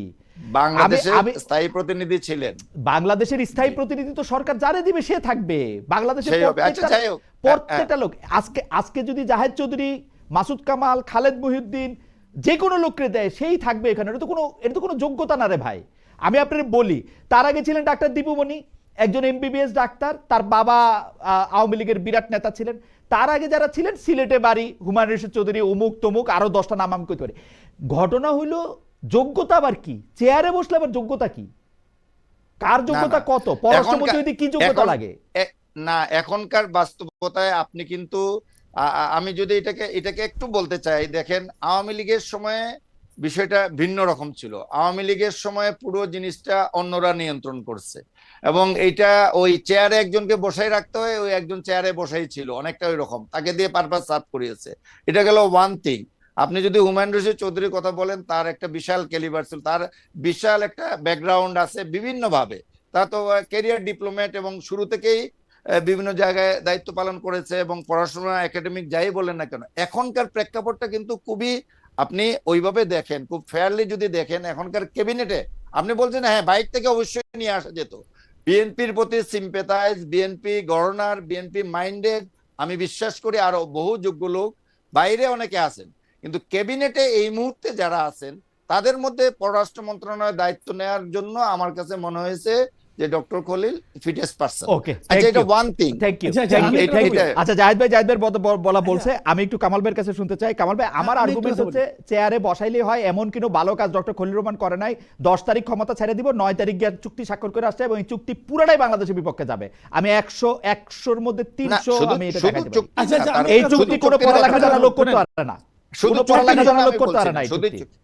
এটা কথা বলি, শুনেন ভাইয়া, আমি একটা কথা বলি, সিম্পল কথা। দেখেন জাহেদ চৌধুরী যে কথাটা বললেন, এটা ছাড়া আসলে বিএনপি যারা করেন অথবা যারা নাকি বিএনপিকে ভালোবাসেন, তাদের জন্য এর চেয়ে ভালো কোনো যুক্তি আসলে আর নাই। উনি সর্বোচ্চ যুক্তিটা দিয়েছেন। কিন্তু আমার কথাটা হলো কি, উনি বললেন না যে বিএনপি মাইন্ডেড অনেকের মধ্যে হয়তো এর চেয়ে যোগ্য লোক আছে, কিন্তু ক্যাবিনেটের মধ্যে নাই।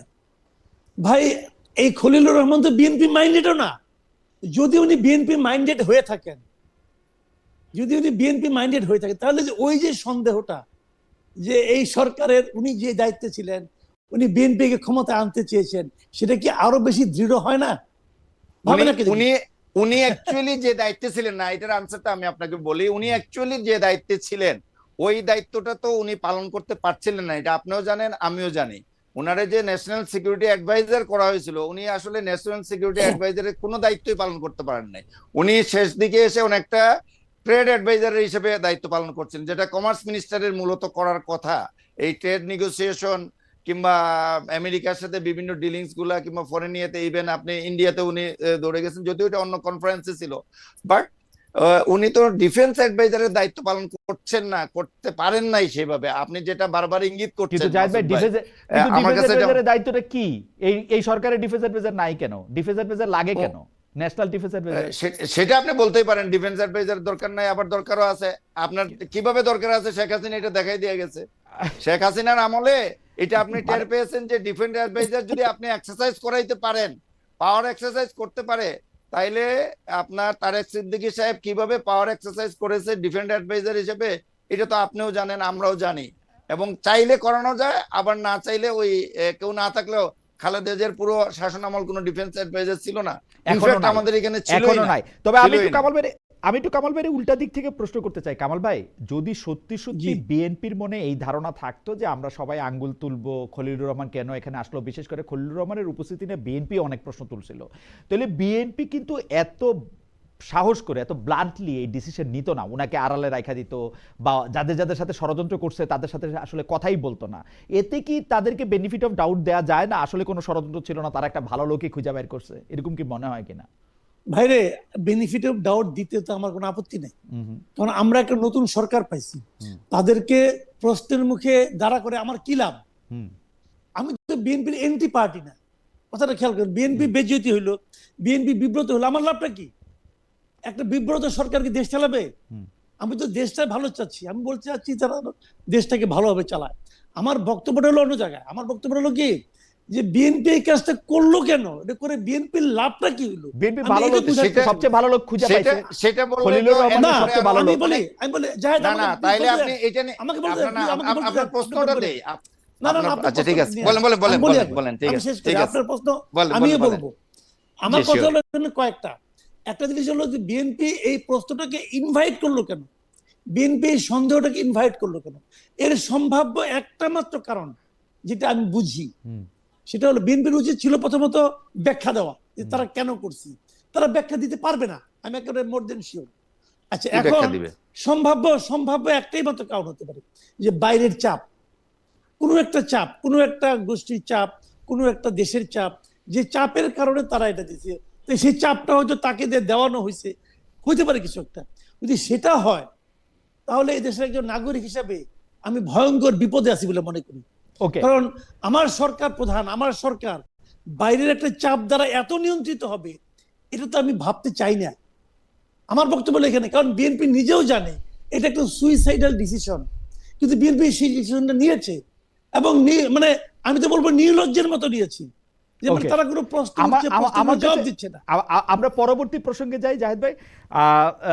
এই প্রসঙ্গটা জাহিদ ভাই আমি কামাল ভাইকে দিয়ে শুরু করতে চাই, আপনাকে এর করতে চাই, কারণ প্রসঙ্গটা এরকম যে আমরা দেখেছি যে ইরান আক্রান্ত হয়েছে, ইরানের সুপ্রিম লিডার সহ ইরানের বহু সামরিক নেতৃবৃন্দ বা যারা নেতৃত্ব দিয়েছেন তাদের সবাইকে মারা হয়েছে, সবাই এখানে নিহত হয়েছেন। মার্কিন যুক্তরাষ্ট্র বলছে যে এইটা আসলে একটা নেসেসারি এভিল, আমাদের এই কাজ করতে হইতো, এটা আমাদের জন্য, এবং ইসরায়েলের সাথে মিলে আমরা এটা করেছি।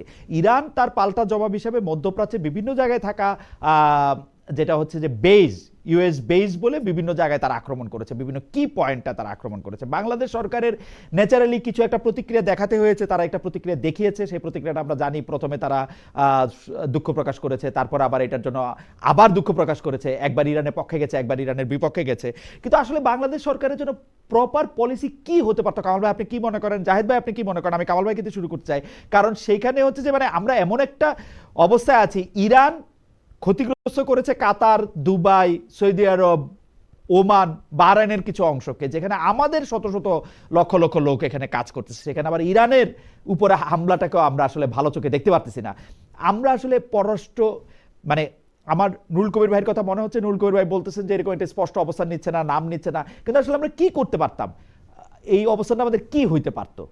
কামাল ভাই যদি অনেক বক্তব্য দিলাম, তাতে কি আমার দেশের নাগরিক বলেন ওখানে যারা আছে অথবা যারা আমার দেশে আছে ওদের জন্য কি কোনো সুবিধা হবে? হতে তো পারবে না। এখন আপনি বলবেন তাহলে কি মানবিকতা বলতে কিছু নাই? হ্যাঁ আছে। কারণ মানবিকতা করতে গিয়ে আমি যদি এখানে আমেরিকা যে কাজটা করছি গুরুতর অন্যায় করছি, এবং এটা কোনো রকম মানে সভ্যতার কোনো বিচারেই এটাকে গ্রহণযোগ্য বলা যায় না, যে কাজগুলি ট্রাম্প করছেন। এবং ট্রাম্পের এই কাজের সমালোচনা তো ট্রাম্পের দেশের লোকই করছে। জাহিদ ভাই কি মনে করেন?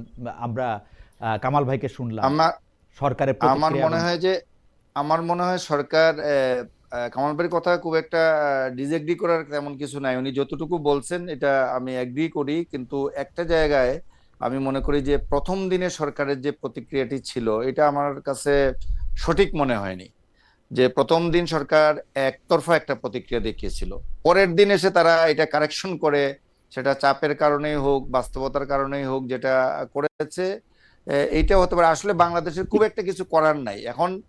ওয়ার্ল্ড অর্ডারের যে অবস্থায় এসে দাঁড়িয়েছে এবং যা হচ্ছে, যা আমরা দেখছি, এটা ওই মানবিকতার কথা বলেন, আন্তর্জাতিক আইন বলেন, আর আমার কাছে তো ওই আন্তর্জাতিক আইন টাইন আর এখন রাখার কোনো প্রয়োজন আছে বলে মনে হচ্ছে না। এরকম একটা পর্যায়ে এইটা এমন একটা জায়গায় গেছে, এইটা নিয়ে আসলে আলোচনার বাইরে চলে গেছে। আর বাংলাদেশের পক্ষে কি বা করার আছে? বাংলাদেশের মতো একটা দেশে তেমন কিছু করার নেই। তো বাংলাদেশ যথার্থভাবেই আমি যতটুকু জানি ভেরি ফার্স্ট ডেতেই ইরানে যে 300-র মতো স্টুডেন্ট বাংলাদেশের ছিল রেজিস্টার, যেটা বাংলাদেশ গভর্নমেন্টের কাছে যাদের ডকুমেন্ট আছে, এরকম 300 স্টুডেন্ট ছিল, ভেরি ফার্স্ট ডেতেই তাদেরকে বর্ডার দিয়ে স্থল বর্ডার দিয়ে বের করে আনার চেষ্টা বাংলাদেশ করেছে। এখন পর্যন্ত এটা সাকসেসফুল হয় নাই, বাট তারা মানে বর্ডারে নিয়ে আসছে এবং কিছু লোককে ইতিমধ্যে স্টুডেন্টদেরকে পার করে নিয়ে আসছে। কিংবা মিডল ইস্টে যারা আছে আটকা পড়েছিল, কিছু প্লেন, আমাদের ইউএস বাংলার প্লেন এখানে যাতায়াত করে কিছু লোককে ইভোকেট করে নিয়ে আসছে। তারপরেও রিস্ক আছে এখানে। আপনি লক্ষ লক্ষ লোক, বাংলাদেশে সৌদি আরবে 15 লাখ লোক আছে, আপনি কয়জনকে আনবেন, কি করবেন? এটা তেমন একটা কিছু করার নাই। তবে তাদের নিরাপত্তার বিষয়টি, আমার নাগরিকের নিরাপত্তার বিষয়টি টপ প্রায়োরিটি থাকা উচিত। তারপরে তো অবশ্যই মানবতার বিষয় আছে, অবশ্যই ধর্মীয় অবস্থান থেকে একটা বক্তব্য দেওয়ার বিষয় আছে, এগুলো তো হতেই পারে। জাহিদ ভাই একটু মিডিয়ার কথায় আসি। যখন সাদ্দাম হোসেনের ইরাকের আক্রমণ হয় 2003 সালে, তখন আমি প্রথম আলোতে কাজ করি। তখন আমি কিন্তু ক্রমাগতভাবে দেখেছি যে পত্রপত্রিকাগুলি বিভিন্ন বিষয়গুলি, সংবাদ মাধ্যমগুলি শুধুমাত্র জনতুষ্টির জন্য বাড়িয়ে লিখেছে। তার ফলে যেটি হয়েছে, আমরাও সেই বাড়িয়ে লেখার মধ্যে অন্তর্ভুক্ত হয়েছি। প্রথম আলো এবং ডেইলি স্টারের ক্ষেত্রে, আমাদের ক্ষেত্রে সেটি বাড়িয়ে লিখতে হয়েছে, পত্রিকা বেশি কাটতে হয়েছে। কিন্তু আমরা দেখেছি 30 দিন ধরে যুদ্ধে জিতেছে হচ্ছে সাদ্দাম হোসেন, 31তম দিনে গিয়ে দেখা গেছে যে সব শেষ হয়ে গেছে। এবং এইটারে আমার কাছে মনে হয়েছে যে বাংলাদেশের সংবাদপত্রের ইতিহাসে সবচেয়ে বড় প্রতারণার আশ্রয় নেয়। এইবারও আপনারা এরকম কিছু দেখেন কিনা? জাহিদ ভাইকে দিয়ে শুরু করি, কামাল ভাইয়ের কাছ থেকে একটু শুনবো যে সেইটা হচ্ছে যে আমাদের কাজ কি আসলে মানুষের মোরাল বুস্ট করা? জাহিদ ভাই, আমি একটা উদাহরণ দেই, আপনি অভয় দিলেও বলি, একটু অনুরোধ করেও বলি যে আপনি মনে করেন না কিছু। সেইটা হলো আপনাদের অনলাইন সংস্করণে আজকে একটা ভিডিও স্টোরি শিরোনাম হচ্ছে এরকম: যুক্তরাষ্ট্রের মাথায় হাত, পেন্টাগনের তথ্য ফাঁস, আর 10 দিন যুদ্ধ চললেই অস্ত্র শেষ হবে যুক্তরাষ্ট্রের। আমার আচ্ছা আচ্ছা আমি এটা বলি যে এইখানে দুটো বিষয় আমি আপনাকে বলি। যে আপনি আমার প্রিন্ট ভার্সন যদি দেখেন, ওভারঅল কথা বলি, বাংলাদেশের মিডিয়ায় ওভারঅল এখন যেভাবে মিডিয়ায় প্রচার হচ্ছে, আপনি 2003 সালের কথা যেটা বলছেন, এই 2003 সালের সাথে এখনকার অবস্থার খুব একটা পার্থক্য আছে বলে আমি মনে করছি না। নাম্বার ওয়ান, যে ক্যাম্পেইনের দিক থেকে খালি আমার দেশ বলে না, প্রত্যেকটা জায়গায়, এবং এটা এবং এটা নাম্বার ওয়ান।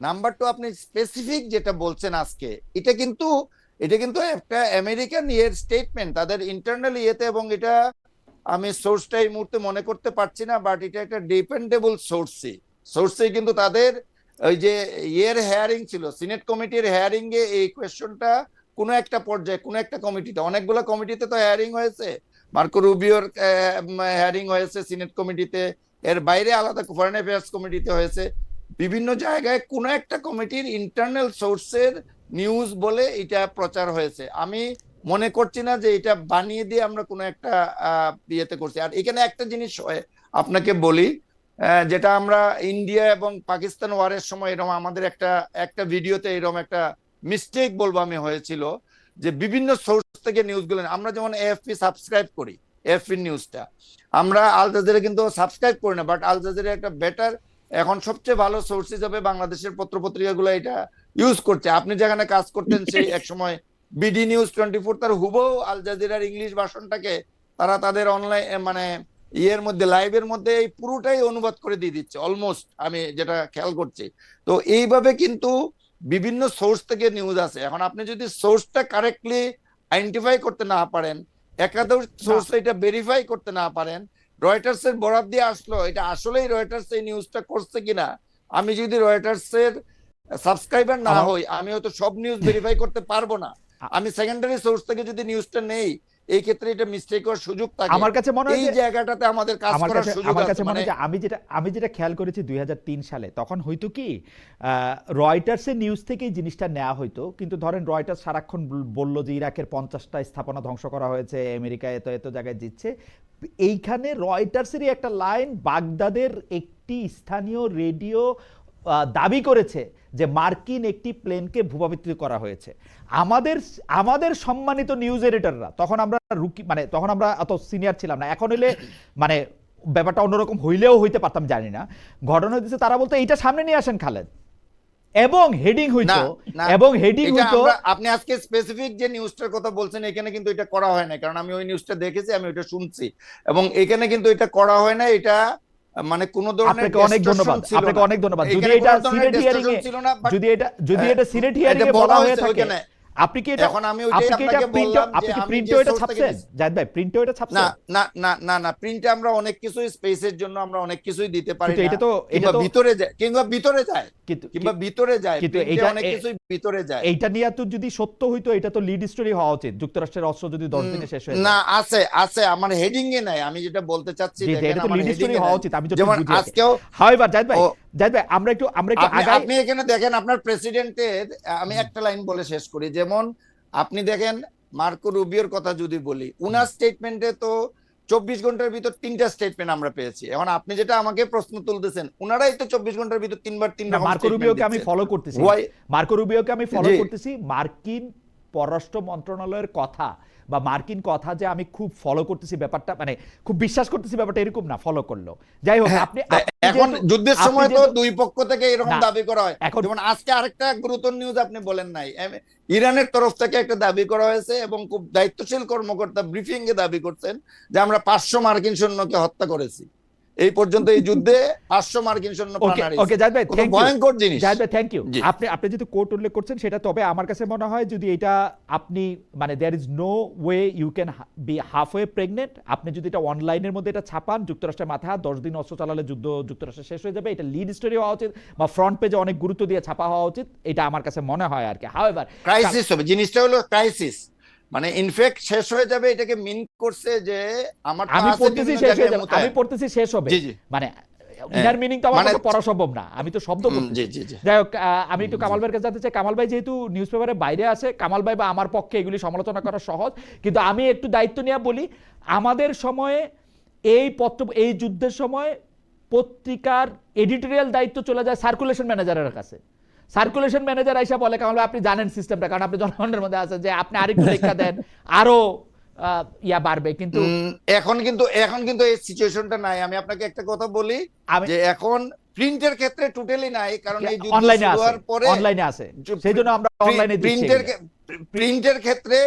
প্রিন্টের ক্ষেত্রে যুদ্ধ শুরু হওয়ার আগে যে সার্কুলেশন ছিল আমার পত্রিকার, যুদ্ধ শুরু হওয়ার পরে একই সার্কুলেশন আছে, আমি জেনে শুনে বলছি। মিডিয়াম বদলাইছে, এবং মিডিয়াম বদলাইছে, আমি সার্কুলেশন অনলাইনেও নাই, সরি এটা এখন অনলাইন এডিটর ঠিক করে দিচ্ছে জিনিস। কারণ আপনার কাছে একটু শুনতে।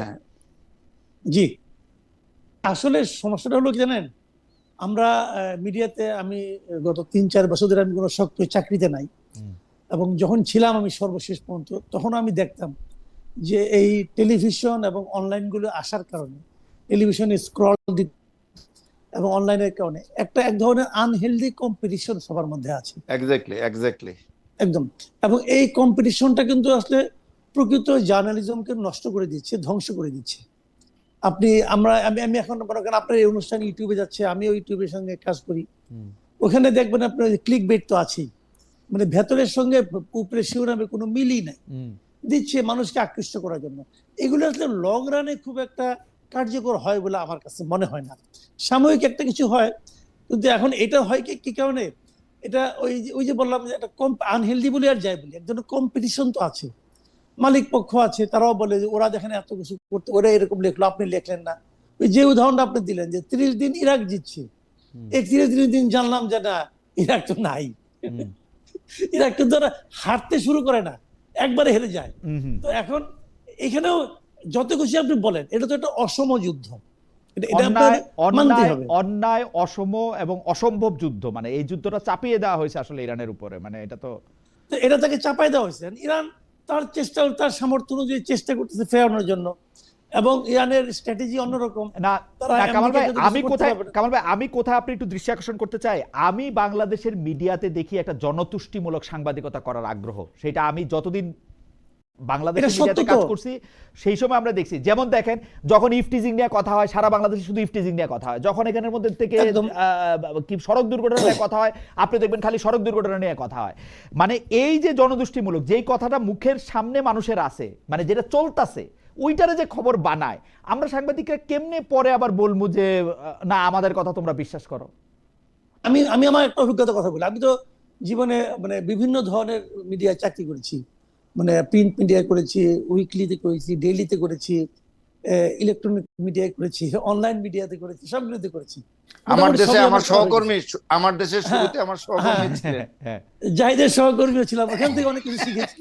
হ্যাঁ, কিন্তু আমার কাছে কিছু জানেন কি, আমি এই 12 মিটিং এ দেখেছি যে একটা থিওরি তারা সবাই বলে আর কি, যে আপনি কি লিখলেন, আপনি কি জানেন সেটা ইম্পর্টেন্ট না। ইম্পর্টেন্ট হলো আপনার পাঠক কি জানে। আপনার পাঠক যদি মনে করে যে সে যা বিশ্বাস করে ওই বিশ্বাসের কথাই আপনি এখানে তুলে ধরলেন, তাহলে আপনার পত্রিকাটা চলবে। দেখেন কি ভয়ঙ্কর, মানে কি ভয়ঙ্কর একটা দৃষ্টিভঙ্গি। এটা কিন্তু আজকে না, এটা আজকে থেকে 20 বছর আগে, 30 বছর আগেও আমি এই প্র্যাকটিসটা দেখেছি। এই যে আমাদের এই 12 মিটিং এ আমাদের এডিটররা এই ধরনের কথা বলতেন যে আপনি পাঠক কি জানতে চায়, পাঠক কি শুনতে চায়, পাঠক কি পড়তে চায়, আপনি তার রিফ্লেকশন আপনার লেখায় এবং পত্রিকার পৃষ্ঠায় এই জন্যই তো সাংবাদিকতা এখন এমন হয়েছে। এটা তো একদিনে হয় নাই, এটা তো একদিনে হয় নাই, এটা তো একদিনে হয় নাই, এটা এমনই হয়েছে। এবং আমাদের যারা ওস্তাদরা আছে, আমাদের যারা মানে যারা এগুলি বলছে, তাদের সবার বিচার হইতে হবে কিন্তু। মানে আমি কইতেছি না আদালতে গিয়ে বিচার হইব, জেল হইব, জরিমানা হইব, তাদেরকে কিন্তু ক্রিটিক্যালি দেখতে হবে। কারণ আপনি পাঠক ভাই, শেষ বিচারে তো পাঠকই আপনার পাঠকে জাজ করবে। পাঠক যদি ভাই, আমি একটা কথা বলি বিনয়ের সঙ্গে, আপনারা দুজন মুরব্বী, পাঠকের জাজমেন্ট সাংবাদিক ফলো করবে না। কারণ হচ্ছে যে পাঠক তো গণকুটিতে মানুষ মারে রে ভাই, পাঠক তো গণকুটিতে মানুষ মারে। হ্যাঁ, সেটা ঠিক। আমি একটা কথা বলি এখানে, ইদানিং যেটা হয়েছে যে টেলিভিশনে স্ক্রল একটা আতঙ্কের নাম হয়ে গেছে। আমি প্রায় এটা ফেস করি, আমাদের পত্রিকায় ফেস করি, যে দেখা যাচ্ছে ওই দিনই আমি একটা বিষয় নিয়ে খুব সবার সাথে মানে অনলাইনের এদের সাথে হইচই করছিলাম, যে ওই অনলাইন রুমে আমার 3টা টেলিভিশন চলতেছে, 3টা চ্যানেল চলতেছে যেগুলা বেশি পপুলার কিংবা যারা তাৎক্ষণিকভাবে নিউজ দিতে পারে। তো 3টা চ্যানেলের স্ক্রলেই দেখলাম একটা নিউজ যাচ্ছে, এবং তারা বলল যে আমরা টেলিভিশনে স্ক্রল দেখে আমি নিউজটা দিয়ে দিছি। তা আমি বললাম আমার রিপোর্টার ছিল, তাকে আপনি হ্যাঁ আমি ফোন দিয়েছিলাম, উনি ফোন ধরেন নাই, তো ভাইটাল জিনিস দেখছি। আমি বললাম তো ইনফরমেশনটা ঠিক না, এবং আমি বললাম যে আমি খোঁজ নিছি। আমি একটা কথা বলি, যে হচ্ছে অন্য টেলিভিশনের স্ক্রল দেখে নিউজ দেয়, তার ওই নিউজ ডেস্কে বসার কোনো যোগ্যতা নাই, কোনো এক্স্যাক্টলি। এখন নিউজ ম্যানেজারের যেটা করা উচিত, ফার্স্ট থিং নিউজ ম্যানেজারের যেটা করা উচিত, head must be role first thing. এটা যেটা করা উচিত, আমি এখনো দায়িত্ব নিয়ে বলি, ইন্ডিপেন্ডেন্ট টেলিভিশনে বিডি নিউজে, আমি বলি বিডি নিউজে, ইন্ডিপেন্ডেন্ট টেলিভিশনে আমি কাজ করছি, বিডি নিউজের নিউজ এডিটর ছিলাম, ইন্ডিপেন্ডেন্ট টেলিভিশনে হেড অফ নিউজ ছিলাম, এক্সিকিউটিভ এডিটর ছিলাম। একজন যদি এরকম একটা জিনিস জীবনে করছে, তার মিনিমাম শাস্তি হয়েছে 7 দিন, আর সেই ডেস্কে সে আর জীবনে বসবে না, 7 দিন। হাউএভার আমি একটু আপনার কথা আসি জাহিদ ভাই, আপনি একটা টক শোতে বলছেন, আচ্ছা আপনার কথা বলার আগে আমি একটু মানে কি বলে আমাদের দর্শকদের কাছে জানতে চাইছিলাম যে কূটনৈতিক কর্পোরেট মালিকানার মিডিয়াগুলোর সাংবাদিকদের একদিকে মালিক পক্ষের স্বার্থে কাজ করতে হয়, অন্যদিকে সাংবাদিকরাও যেসব প্রলোভনে থাকেন তার মধ্যে সরকার থেকে প্লট অফ ফ্ল্যাট পেতে হবে, প্রধানমন্ত্রী ও মন্ত্রীদের সঙ্গে ট্যুর পেতে হবে, সরকারি সুযোগ সুবিধা নেওয়ার যে প্রবণতা, তার সমালোচনা আপনি ওই টকশোতে করেছেন। এখন জুলাই অভ্যুত্থান পরবর্তী বাংলাদেশে নির্বাচিত দলীয় একটি সরকার গঠিত হয়েছে, সাংবাদিকদের পরিস্থিতি এখন কেমন দেখছেন? আমি মাঝখানে একটু বলে রাখি, সালেহ শিবলি ভাই প্রেস সচিব হয়েছেন, সালেহ শিবলি ভাই তার টিম গুছাচ্ছেন। আমি যে দেখি তাদেরকে মানে কি বলে অভিনন্দন জানানো হচ্ছে ডিপিএস এপিএস হওয়ার জন্য, সেগুলি আমার কাছে অশ্লীল লাগে। আমার পজিশন হচ্ছে এইটা, মানে তারা ডিপিএস এপিএস হন খুবই ভালো কথা, একজন প্রেস সেক্রেটারি হন খুবই ভালো কথা, আরো বেশি ভালো কথা, কিন্তু এই যে সাংবাদিকরা অনেক বড় একটা চাকরি পাইছে, এটা আমার কাছে খুবই, যাই হোক জাহিদ ভাইয়ের কথা শুনি তারপরে কামাল ভাইয়ের কথা শুনবো। জাহিদ ভাই এটা একদম স্পষ্ট বলছিলেন যে এগুলি আপনারে, জি জাহিদ ভাই। আপনি কোন জায়গা থেকে কোট করছেন জানি না, আমি অনেক জায়গায় কথা বলি, অনেক কিছু বলি, যদি আমি কতটুকু বলছি কি বলছি আমি মনে করতে পারছি না, বাট আমি যদি এইটা এই বক্তব্যকে সমর্থন করি, আমি এই বক্তব্যটাকে সমর্থন করি, এখনো করি। আমি একটু বলে দেই জাহিদ ভাই, আপনার মেমোরি রিফ্রেশ, আমি মেমোরি রিফ্রেশ করি। এইটা 2025-এর 23শে ফেব্রুয়ারি আপনি বলছেন, টক শোটার নাম ছিল জিরো আওয়ার, বিষয় ছিল নতুন বাংলাদেশ ও গণমাধ্যমের ভূমিকা, দিগন্ত মিডিয়া কর্পোরেশনের চেয়ারম্যান শিব্বির মাহমুদ এবং দৈনিক আমাদের সংবাদপত্রের বুঝতে পারছি। হ্যাঁ হ্যাঁ, এটা আমি বলছি যে আমি এটারে অন করি এখনো। এই জাতীয় বক্তব্য, এই কথাকে আপনি তো রেফারেন্স দিলেন, এটা ভালো। ওই টক শোতে আমি ছিলাম, আমার মনে আছে যে ওইরকম একটা আলোচনা ছিল। তো আমি এটাকে এখনো তাই মনে করি যে আসলে আমাদের সাংবাদিকদের আমরা নিজেরাই, আপনি জানেন কিনা জানাই, আমার কিন্তু কোনো ফ্ল্যাট নেই, কোনো সম্পত্তি নেই। আমি আমার সারা জীবনে যদি বলেন, আমি বেগম খালেদা জিয়ার সাথে 94 সালে সাংবাদিক হিসেবে মালদ্বীপে একটা ট্যুরে গেছিলাম, আর 2003 সালে মালয়েশিয়াতে ওয়াইসি সামিট কভার করতে, আর ওইটা ছিল সার্ক সামিট কভার করতে।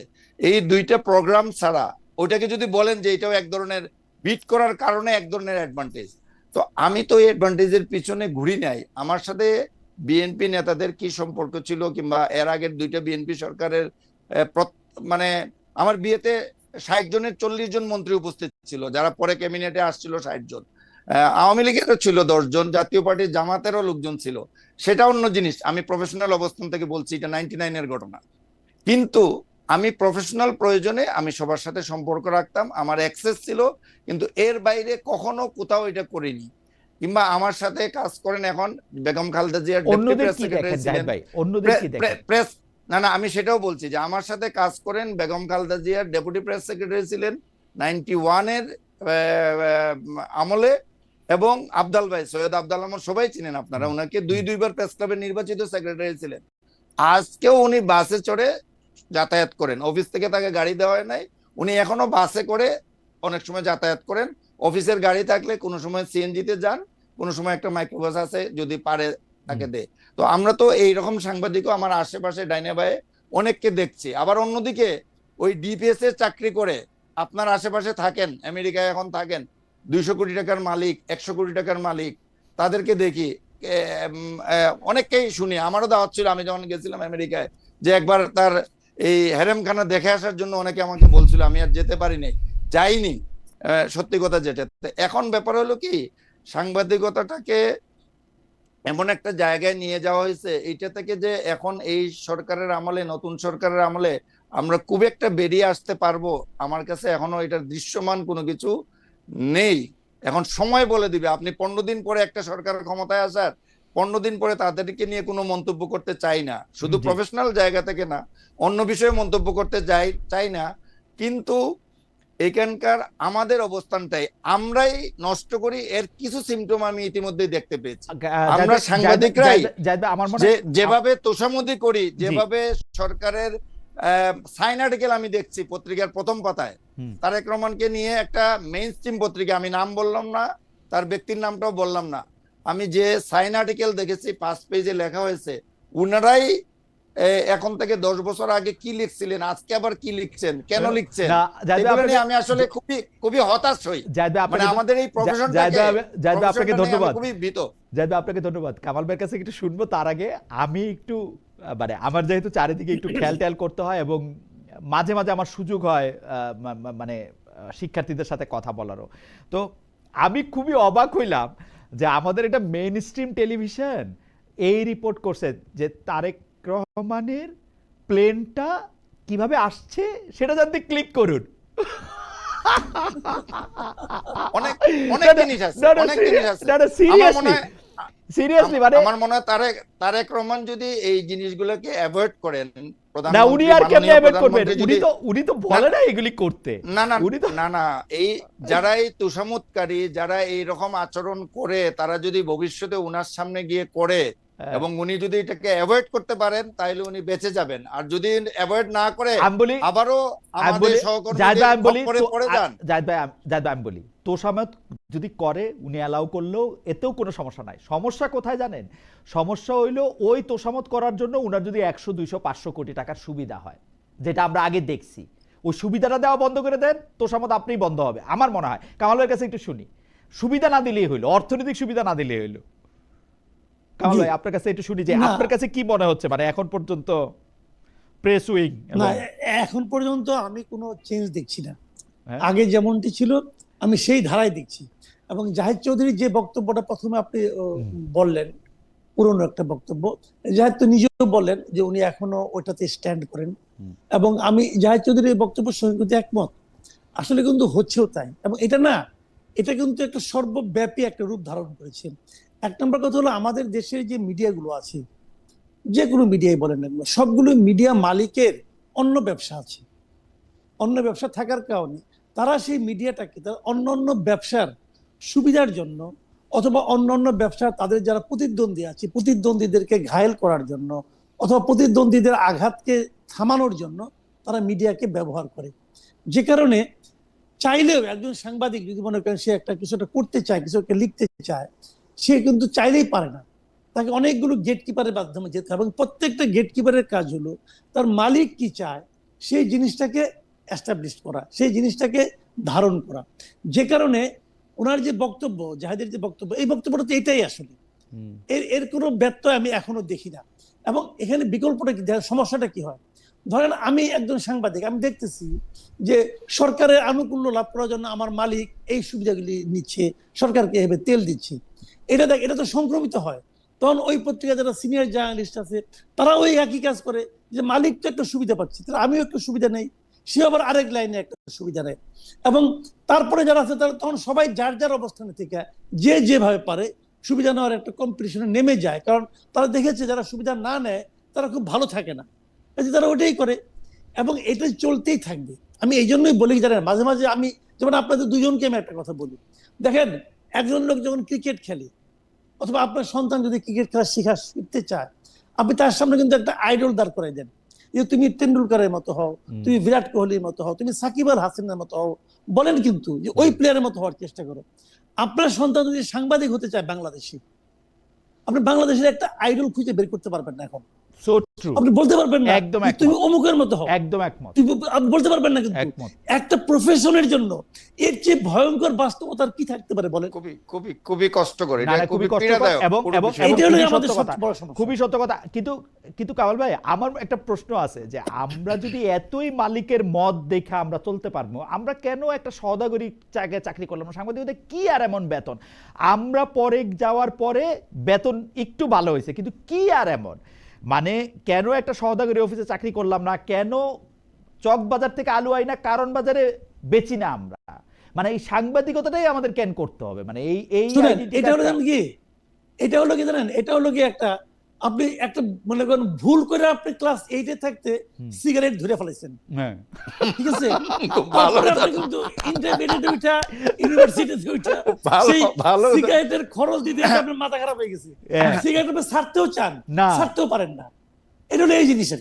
কামাল ভাই আরেকটা কি হইতে পারে যে আমাদের আর কিছু করার যোগ্যতাই নাই? না আমি তা মনে করি না, আছে যোগ্যতা না। এখানে আমি একটু বলি, আচ্ছা এখানে আমি একটু বলি দেখেন, আমি ওই কামাল ভাই যেটা বলছে যে 84 এ আমি এই লাইনে ঢুকে গেছি, ওই যে সিগারেট ধরে ফেলছে আর এটা ছাড়তে পারতেছি না, নেশায় পড়ে গেছি। প্রথম কথা একটু জাহিদ ভাই বলে রাখি, আপনি 42 বছর ধরে সাংবাদিকতা করেন, কিন্তু আপনার লাগেই 42, এইটা কেমনে, এটা একটু বললেন লোক সেটা না, আমি শুনেন, মানে এটা হাজারো শুকরিয়া আদায় করি আল্লাহর কাছে যে এই যে গত কয়েকদিনে আমি অফিসে, এই 14 মাস হলো আমার দেশ বের হয়েছে, এই 14 মাসে আমি এভারেজে 15 ঘন্টা অফিস করছি এবং এখনো করতেছি, গতকালকেও করছি, গত পরশুও করছি, প্রতিদিনই করছি। আমি সকাল 9টার আগে অফিসে ঢুকি এবং রাত্রে 12টা 1টা 2টা, তার মানে আমার দেশ খারাপ হইলে দায় জাহেদ ভাইয়ের, আর যদি ভালো হয় তাহলে কৃতিত্ব মাহমুদুর রহমান সাহেবের, তাই তো?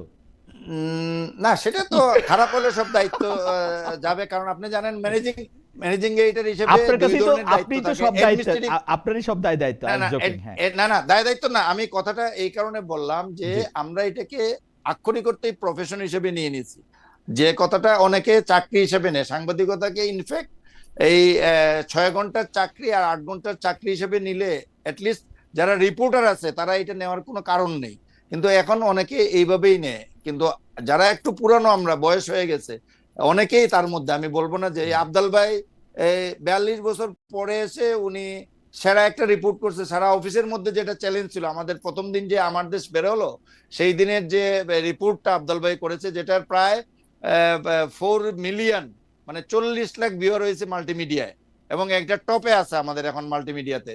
তো আমরা এখন মানে প্রথম আলোর চেয়ে অনেক আগায় গেছি মাল্টিমিডিয়াতে। আমি এই কথাটা প্রকাশ্যেই বললাম, কারণ এটা সবাই জানে, যে কেউ চেক করে দেখতেও পারে। তো এটা, এই কথাটা এনে বললাম যে যে করার, সে কিন্তু 40 বছর আগে উনি ফিলিপস পুরস্কার পেয়েছিল বেস্ট রিপোর্টার হিসেবে, 40 বছর পরে এসে উনি আমাদের মান্থলি মিটিং এ বেস্ট রিপোর্টার তিনটা যখন নিয়ে গেছে, সবাই বলছে উনাকে লিস্ট থেকে বাদ দিতে হবে, লিস্ট আউট করতে হবে। উনি এক্সিকিউটিভ এডিটর, কিন্তু রিপোর্টার মিটিং এ রিপোর্টিং করতেছে, বলছে তাকে লিস্ট আউট করতে হবে, এরপরে তারা আর পুরস্কার দেওয়া যাবে না, পুরস্কার সবই নিয়ে নেবে।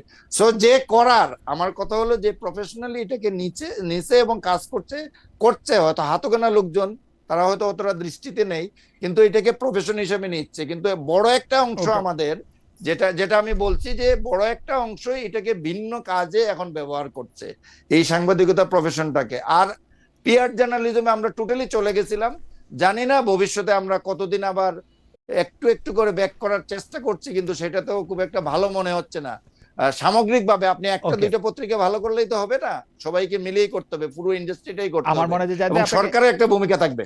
আমার মনে হয় যে সরকারের ভূমিকা, তবে আমি জাহিদের সাথে এখানে বিনয়ের সাথে আমি দ্বিমত পোষণ করি। সরকারের ভূমিকা নিয়ে বা সরকারের ইয়ে নিয়ে সাংবাদিকতা করলে এটার মধ্যে বিভিন্ন রকম ঝামেলাও তৈরি হয়। সরকারের ভূমিকা, আমি দুইটা লাইন আমি সরকারের ভূমিকা বলি। এই সরকারকে এত করে বলা হয়েছিল যে আপনারা এই যে পত্রিকার যে সার্কুলেশন কার কত, এটা নিয়ে যে ঝামেলাগুলো হয়, প্রত্যেকটা আপনারা মিথ্যাবাদী বানান, এইটাকে আপনারা দয়া করে কারেক্ট করে দেন, একবারে এক্সাক্ট যা আছে সেইভাবে আপনারা করে দেন। অন্তর্বর্তী সরকারকে এটা রিকোয়েস্ট করা হয়েছিল। অন্তর্বর্তী সরকার পারবে না, ঠিক আছে, সরকার করে নাই। তো এইরকম ইচ্ছাকৃত ভাবে আপনি বিজ্ঞাপনে কন্ট্রোল আনতে চাইবেন, এইভাবে করতে যাবেন, আমি এই জায়গাটায় বলছি। সরকারি বিজ্ঞাপনের উপর নির্ভরশীল হইলে পত্রিকা, আমি জানি না। যাই হোক জাহিদ ভাই, আমি পরবর্তী প্রসঙ্গে আসি। এই প্রসঙ্গটা আমাদের শেষ প্রসঙ্গ, এটা আমি কামাল ভাইকে শুরু করতে চাই। কামাল ভাই, আপনি একটু বলার পরে আমি জাহিদ ভাইকে এই প্রশ্নটার প্রেক্ষিতে বা অন্য প্রশ্ন করব। মানে নির্বাচনের কয়েকদিন পর আমার সাথে, মানে আমি খেলাফতে মজলিসের মাওলানা মামুনুল হকের কথা বলার মানে সাক্ষাৎকার আমি নিয়েছিলাম। সেইখানে তিনি একটা কথা বলেছিলেন যে ডক্টর ইউনূসের 1.5 বছর ইসলামপন্থীরা বাংলাদেশের ইতিহাসে সবচেয়ে বেশি ক্ষমতা ভোগ করেছে। আপনি তার বক্তব্যের সাথে আপনি একমত কিনা? এইটা তিনি বলেছিলেন হচ্ছে এই প্রসঙ্গে যে ইসলামপন্থীরা সর্বোচ্চ ক্ষমতা ভোগ করেছে বলেই সবাইকে প্রোটেক্টেড থাকা গেছে, সংখ্যালঘুরা সবচেয়ে ভালো ছিল বা যারা অন্য মতাবলম্বী তারা সবচেয়ে ভালো ছিল। আমি কিন্তু প্রশ্ন করছিলাম যে এই 1.5 বছরে মাজার ভাঙা হয়েছে, বাউল আকরা বাউল প্রতিষ্ঠান ইয়া থেকে নিয়ে পুরাই দেওয়া হয়েছে, মানুষজন, মিডিয়া হাউস, সব জায়গায় অনেক ঝামেলা হয়েছে, উনি এগুলিকে বিচ্ছিন্ন ঘটনা বলছেন। আমার প্রশ্ন হচ্ছে যে আপনিও এরকমটা মনে করেন কিনা যে ইসলামপন্থীরা সর্বোচ্চ ক্ষমতা দখল মানে ভোগ করছে ইডিওলজিক্যালি? আমার পরবর্তী প্রশ্ন হচ্ছে এখন ক্ষমতাটা আসলে কার কাছে? মানে বিএনপি তো দলগতভাবে নিজেদের চেহারাটা একটু অন্যভাবে করতে চাইতেছে, মানে ফার রাইট বা সেন্টার রাইট থেকে ওরা একটু লেফট লিনিয়েন্ট রাইট হতে যাচ্ছে কিনা, ওই জায়গাটাও যদি একটু বলেন। আমরা জাহেদ ভাইয়ের কাছেও এটা পরে শুনবো, আপনার কাছে আগে একটু শুনে নিই। এক নম্বর কথা হলো যে ওনার যে উত্তরের প্রথম অংশ ঠিক আছে, যে আসলেই ডক্টর ইউনূসের আমলে ওনারা মানে আপনার সবচেয়ে বেশি ক্ষমতা ভোগ করেছেন এবং এক্সারসাইজ করেছেন, কিন্তু ওনারা মানে উনি যেটা বলছেন ইসলামপন্থীরা, ওই জায়গাটা, ওই শব্দটা নিয়ে আমার আবার আপত্তি আছে।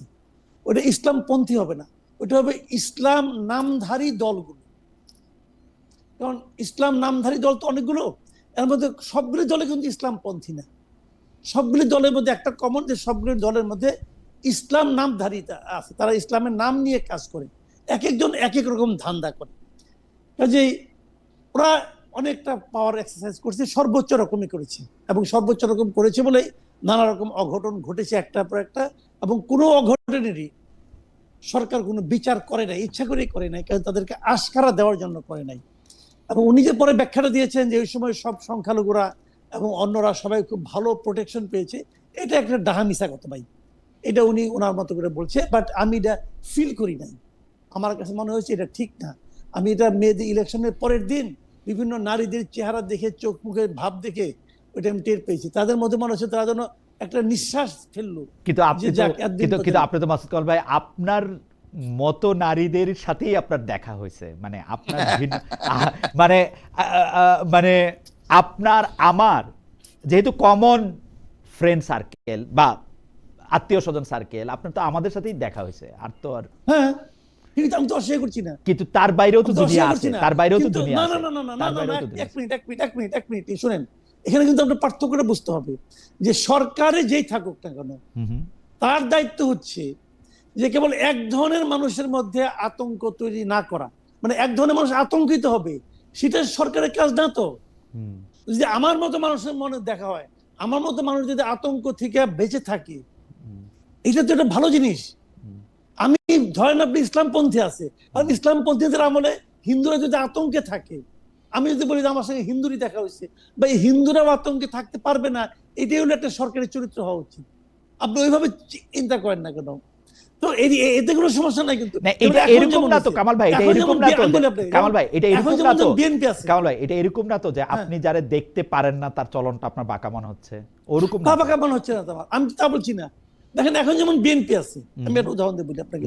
বিএনপি আছে, বিএনপির আমলেও আপনি যদি অন্য অন্য বিভিন্ন রাজনৈতিক দলকে, যারা থেকে বিএনপি কে সাপোর্ট করে না, বিএনপি করে না, তাদেরকে যদি আপনি জিজ্ঞাসা করেন, তারা কিন্তু বলবে তারা আগের ইউনুসের চেয়ে এখন মানে কম আতঙ্কে আছে, বলবে। তো এখন এই বলাটা কি আপনি বলবেন যে তুমি ইউনুসের সাপোর্ট করো নাই, অতএব তুমি এরকম বলতেছো?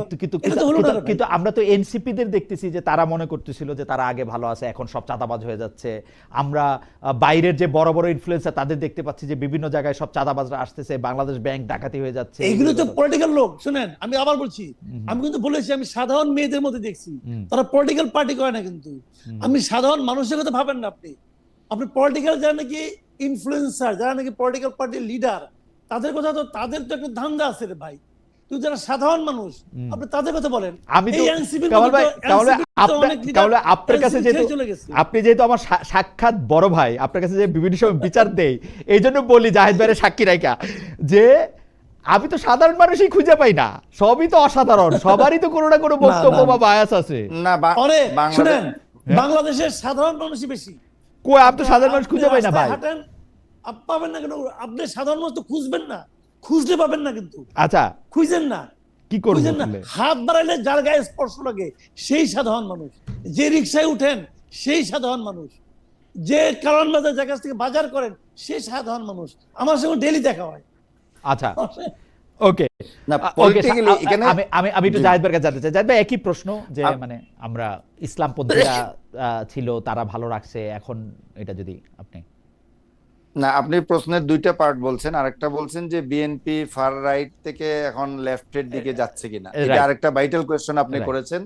আর ওইটা তো কামাল ভাই একটা এক্সপ্লেনেশন দিয়েছেন। এখানে আমি একটু বলতে চাই, যেটা হলো যে দেখেন, আওয়ামী লীগের এই 15-15.5 বছরের শাসনামল, কিংবা 111-এর সরকার দলের 17 বছরের এই শাসনামলে যেভাবে বিভিন্ন সময়ে বহু লোকের উপর, যারা ইসলামপন্থী বলে, জঙ্গি বলে, আলেম বলে, তাদের উপর যে একটা নির্যাতন করা হয়েছিল, টর্চার করা হয়েছিল, এবং অনেক ক্ষেত্রে এটা অন্যায়ভাবে, এবং আপনাকে পছন্দ হয় না।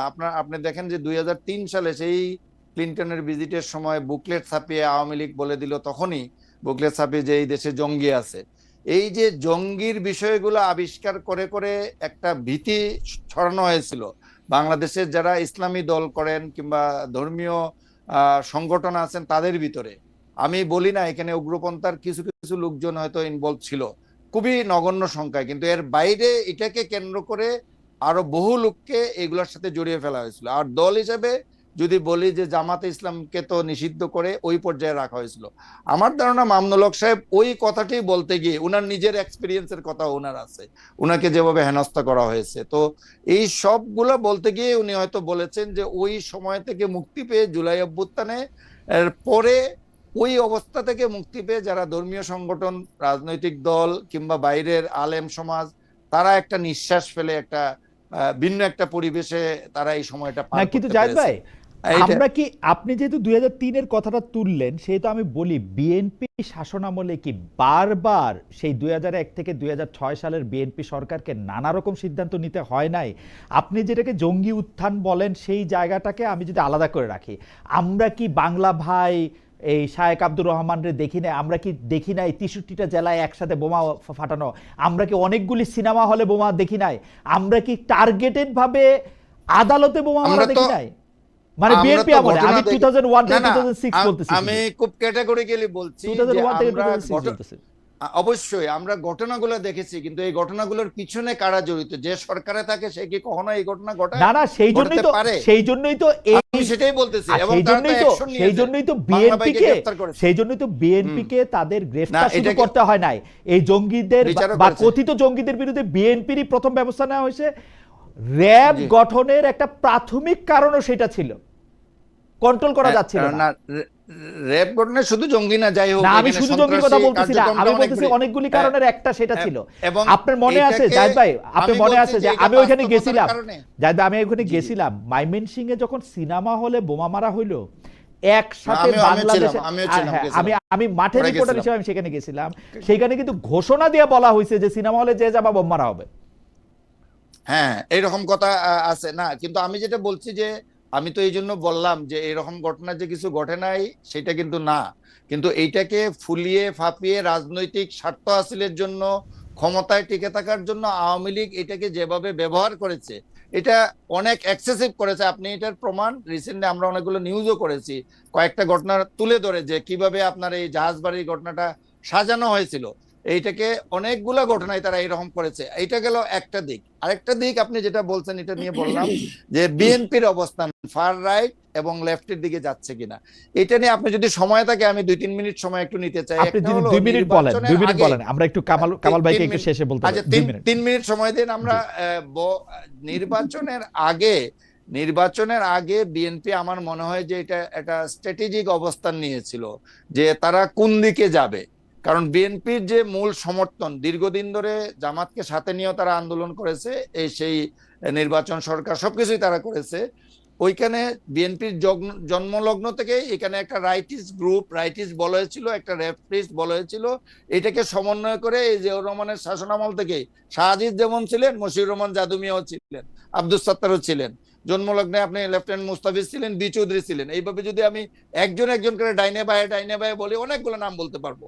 তো সেই একইভাবে বেগম জিয়ার আমলেও এইভাবে বিএনপির রাইট লেফট ছিল, এই দুটাকে সমন্বয় করে বিএনপি চলেছে এবং ধর্মীয় দলগুলোর সাথেও সম্পর্ক রেখেছে। মাঝে মধ্যে আমরা দেখছি বা দুই একটা বাম দলকে, বিশেষ করে ভাসানী অনুসারী যারা ওইখান থেকে, যারা মান্নান ভুঁইয়ারা চলে আসছিলেন, আমাদের দুদু ভাই অনেকে আসছিলেন এখান থেকে, আরো সিনিয়র যারা একসাথে আসছিলেন, তো আমরা এটা দেখেছি, কিংবা কাজী জাফরের সাথে সম্পর্ক দেখেছি। তো বিএনপির রাইট লেফট মিলিয়েই ছিল।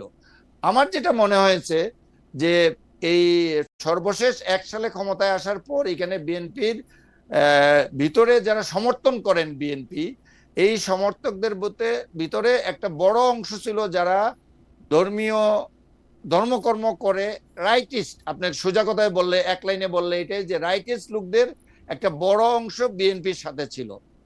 এইটা থেকে নির্বাচনের আগে হয়তো তারা কৌশলগত কারণে তারা এটা মনে করেছে জামাতে ইসলামী আসলে এখন আলাদা করে আমাদের নির্বাচন করতে হচ্ছে, ভিন্ন একটা প্রেক্ষাপট, সো ওই ভোটটা আমার ভাগাভাগি হয়ে যাবে। আমি অ্যান্টি ইন্ডিয়ান কথাবার্তা বিএনপির মুখে অনেক কম শুনেছি, অতীতে যেমনটা আমরা শুনতাম, নির্বাচনের আগে শুনি নাই। তারপরে ধর্মীয় বিয়েদের বিরুদ্ধে কিংবা ওই সাইডের লোকজনকে আপার হ্যান্ডে রাখতে আমরা দেখি নাই। এবং নানা কারণে, এই কারণে হয়তো রেজাল্টের দিক থেকেও বিএনপি একটা ভালো ফলাফল করেছে। যারা জামাতকে পছন্দ করে না এই পুরো ভোটটাই তাদের দিকে টানতে পেরেছে।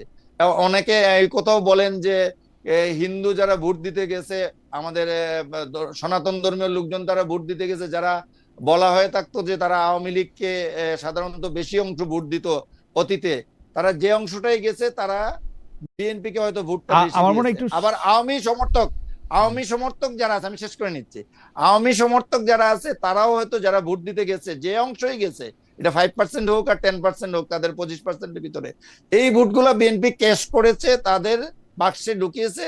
ঢুকার পরে তারা এরকম একটা ল্যান্ডস্লাইড বিক্রি নির্বাচনে পেয়েছে। অথবা তারা হয়তো ভোট দিতেই যেত না, কিছু ভোটারকে বাড়তি নিতে পেরেছে ভোট কেন্দ্রে।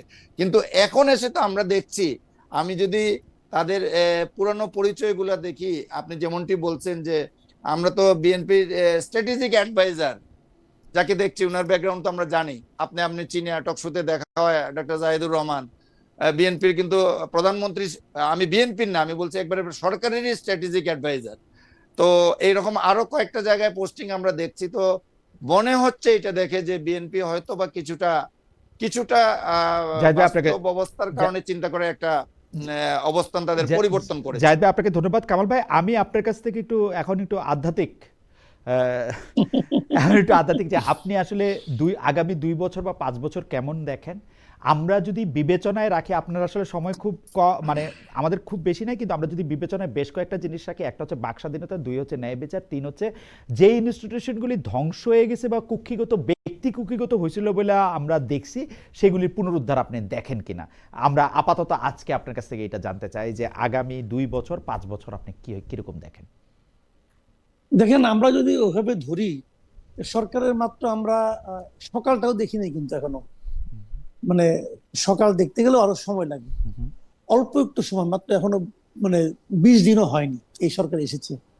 এর মধ্যে আমি এই সরকার প্রধানের বেশ কিছু পদক্ষেপ দেখেছি যেগুলো আমার কাছে একটু নতুন পদক্ষেপ, নতুন এবং ইতিবাচক পদক্ষেপ মনে হয়েছে।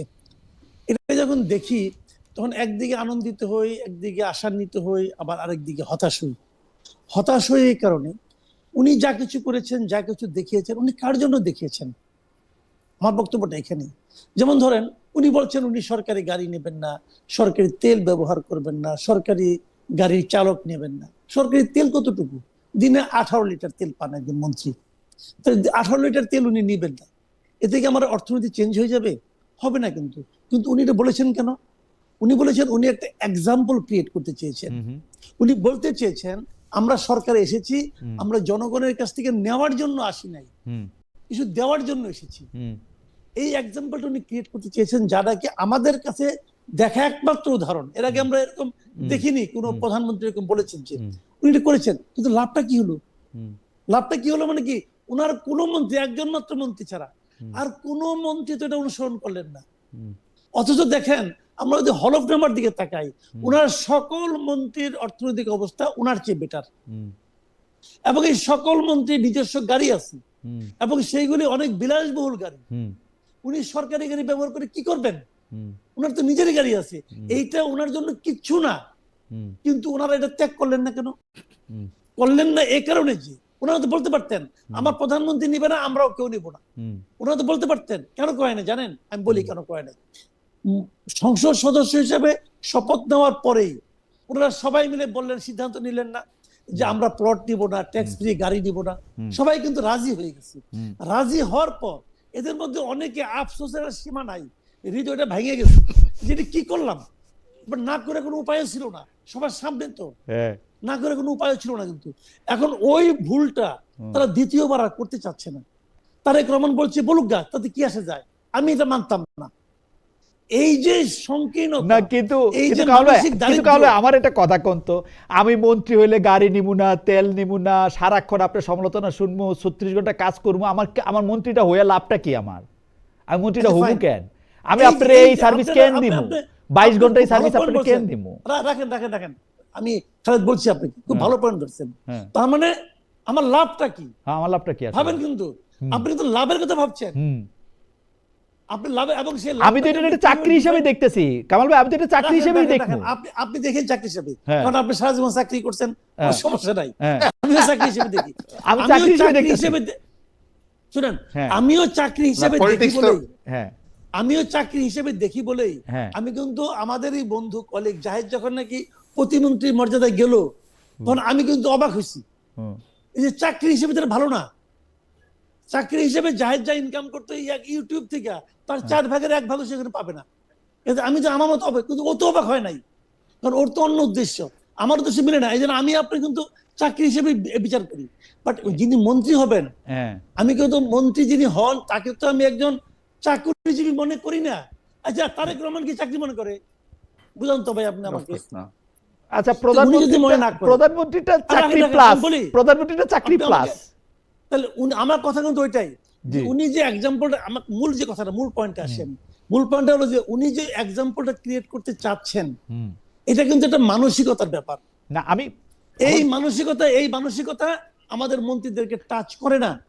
এবং উনি যখন বলেন যে উনাকে অভ্যর্থনা জানানোর জন্য 4 জনের বেশি যাওয়ার দরকার নাই, এটা কিন্তু একটা মানসিকতা। আমি বলতে চাচ্ছি উনি যখন বলেন যে সভামঞ্চে এত বড় রাজকীয় চেয়ার রাখার দরকার নাই, এগুলি ভালো। হ্যাঁ, এটা একটা মানসিকতা। এগুলি উনি ভালো। যখন একজন বয়স্ক লোককে চেয়ার এগিয়ে দেন, ওইটা একটা মানসিকতা। এই মানসিকতা যদি ওনার মন্ত্রীদের টাচ না করে, হুম।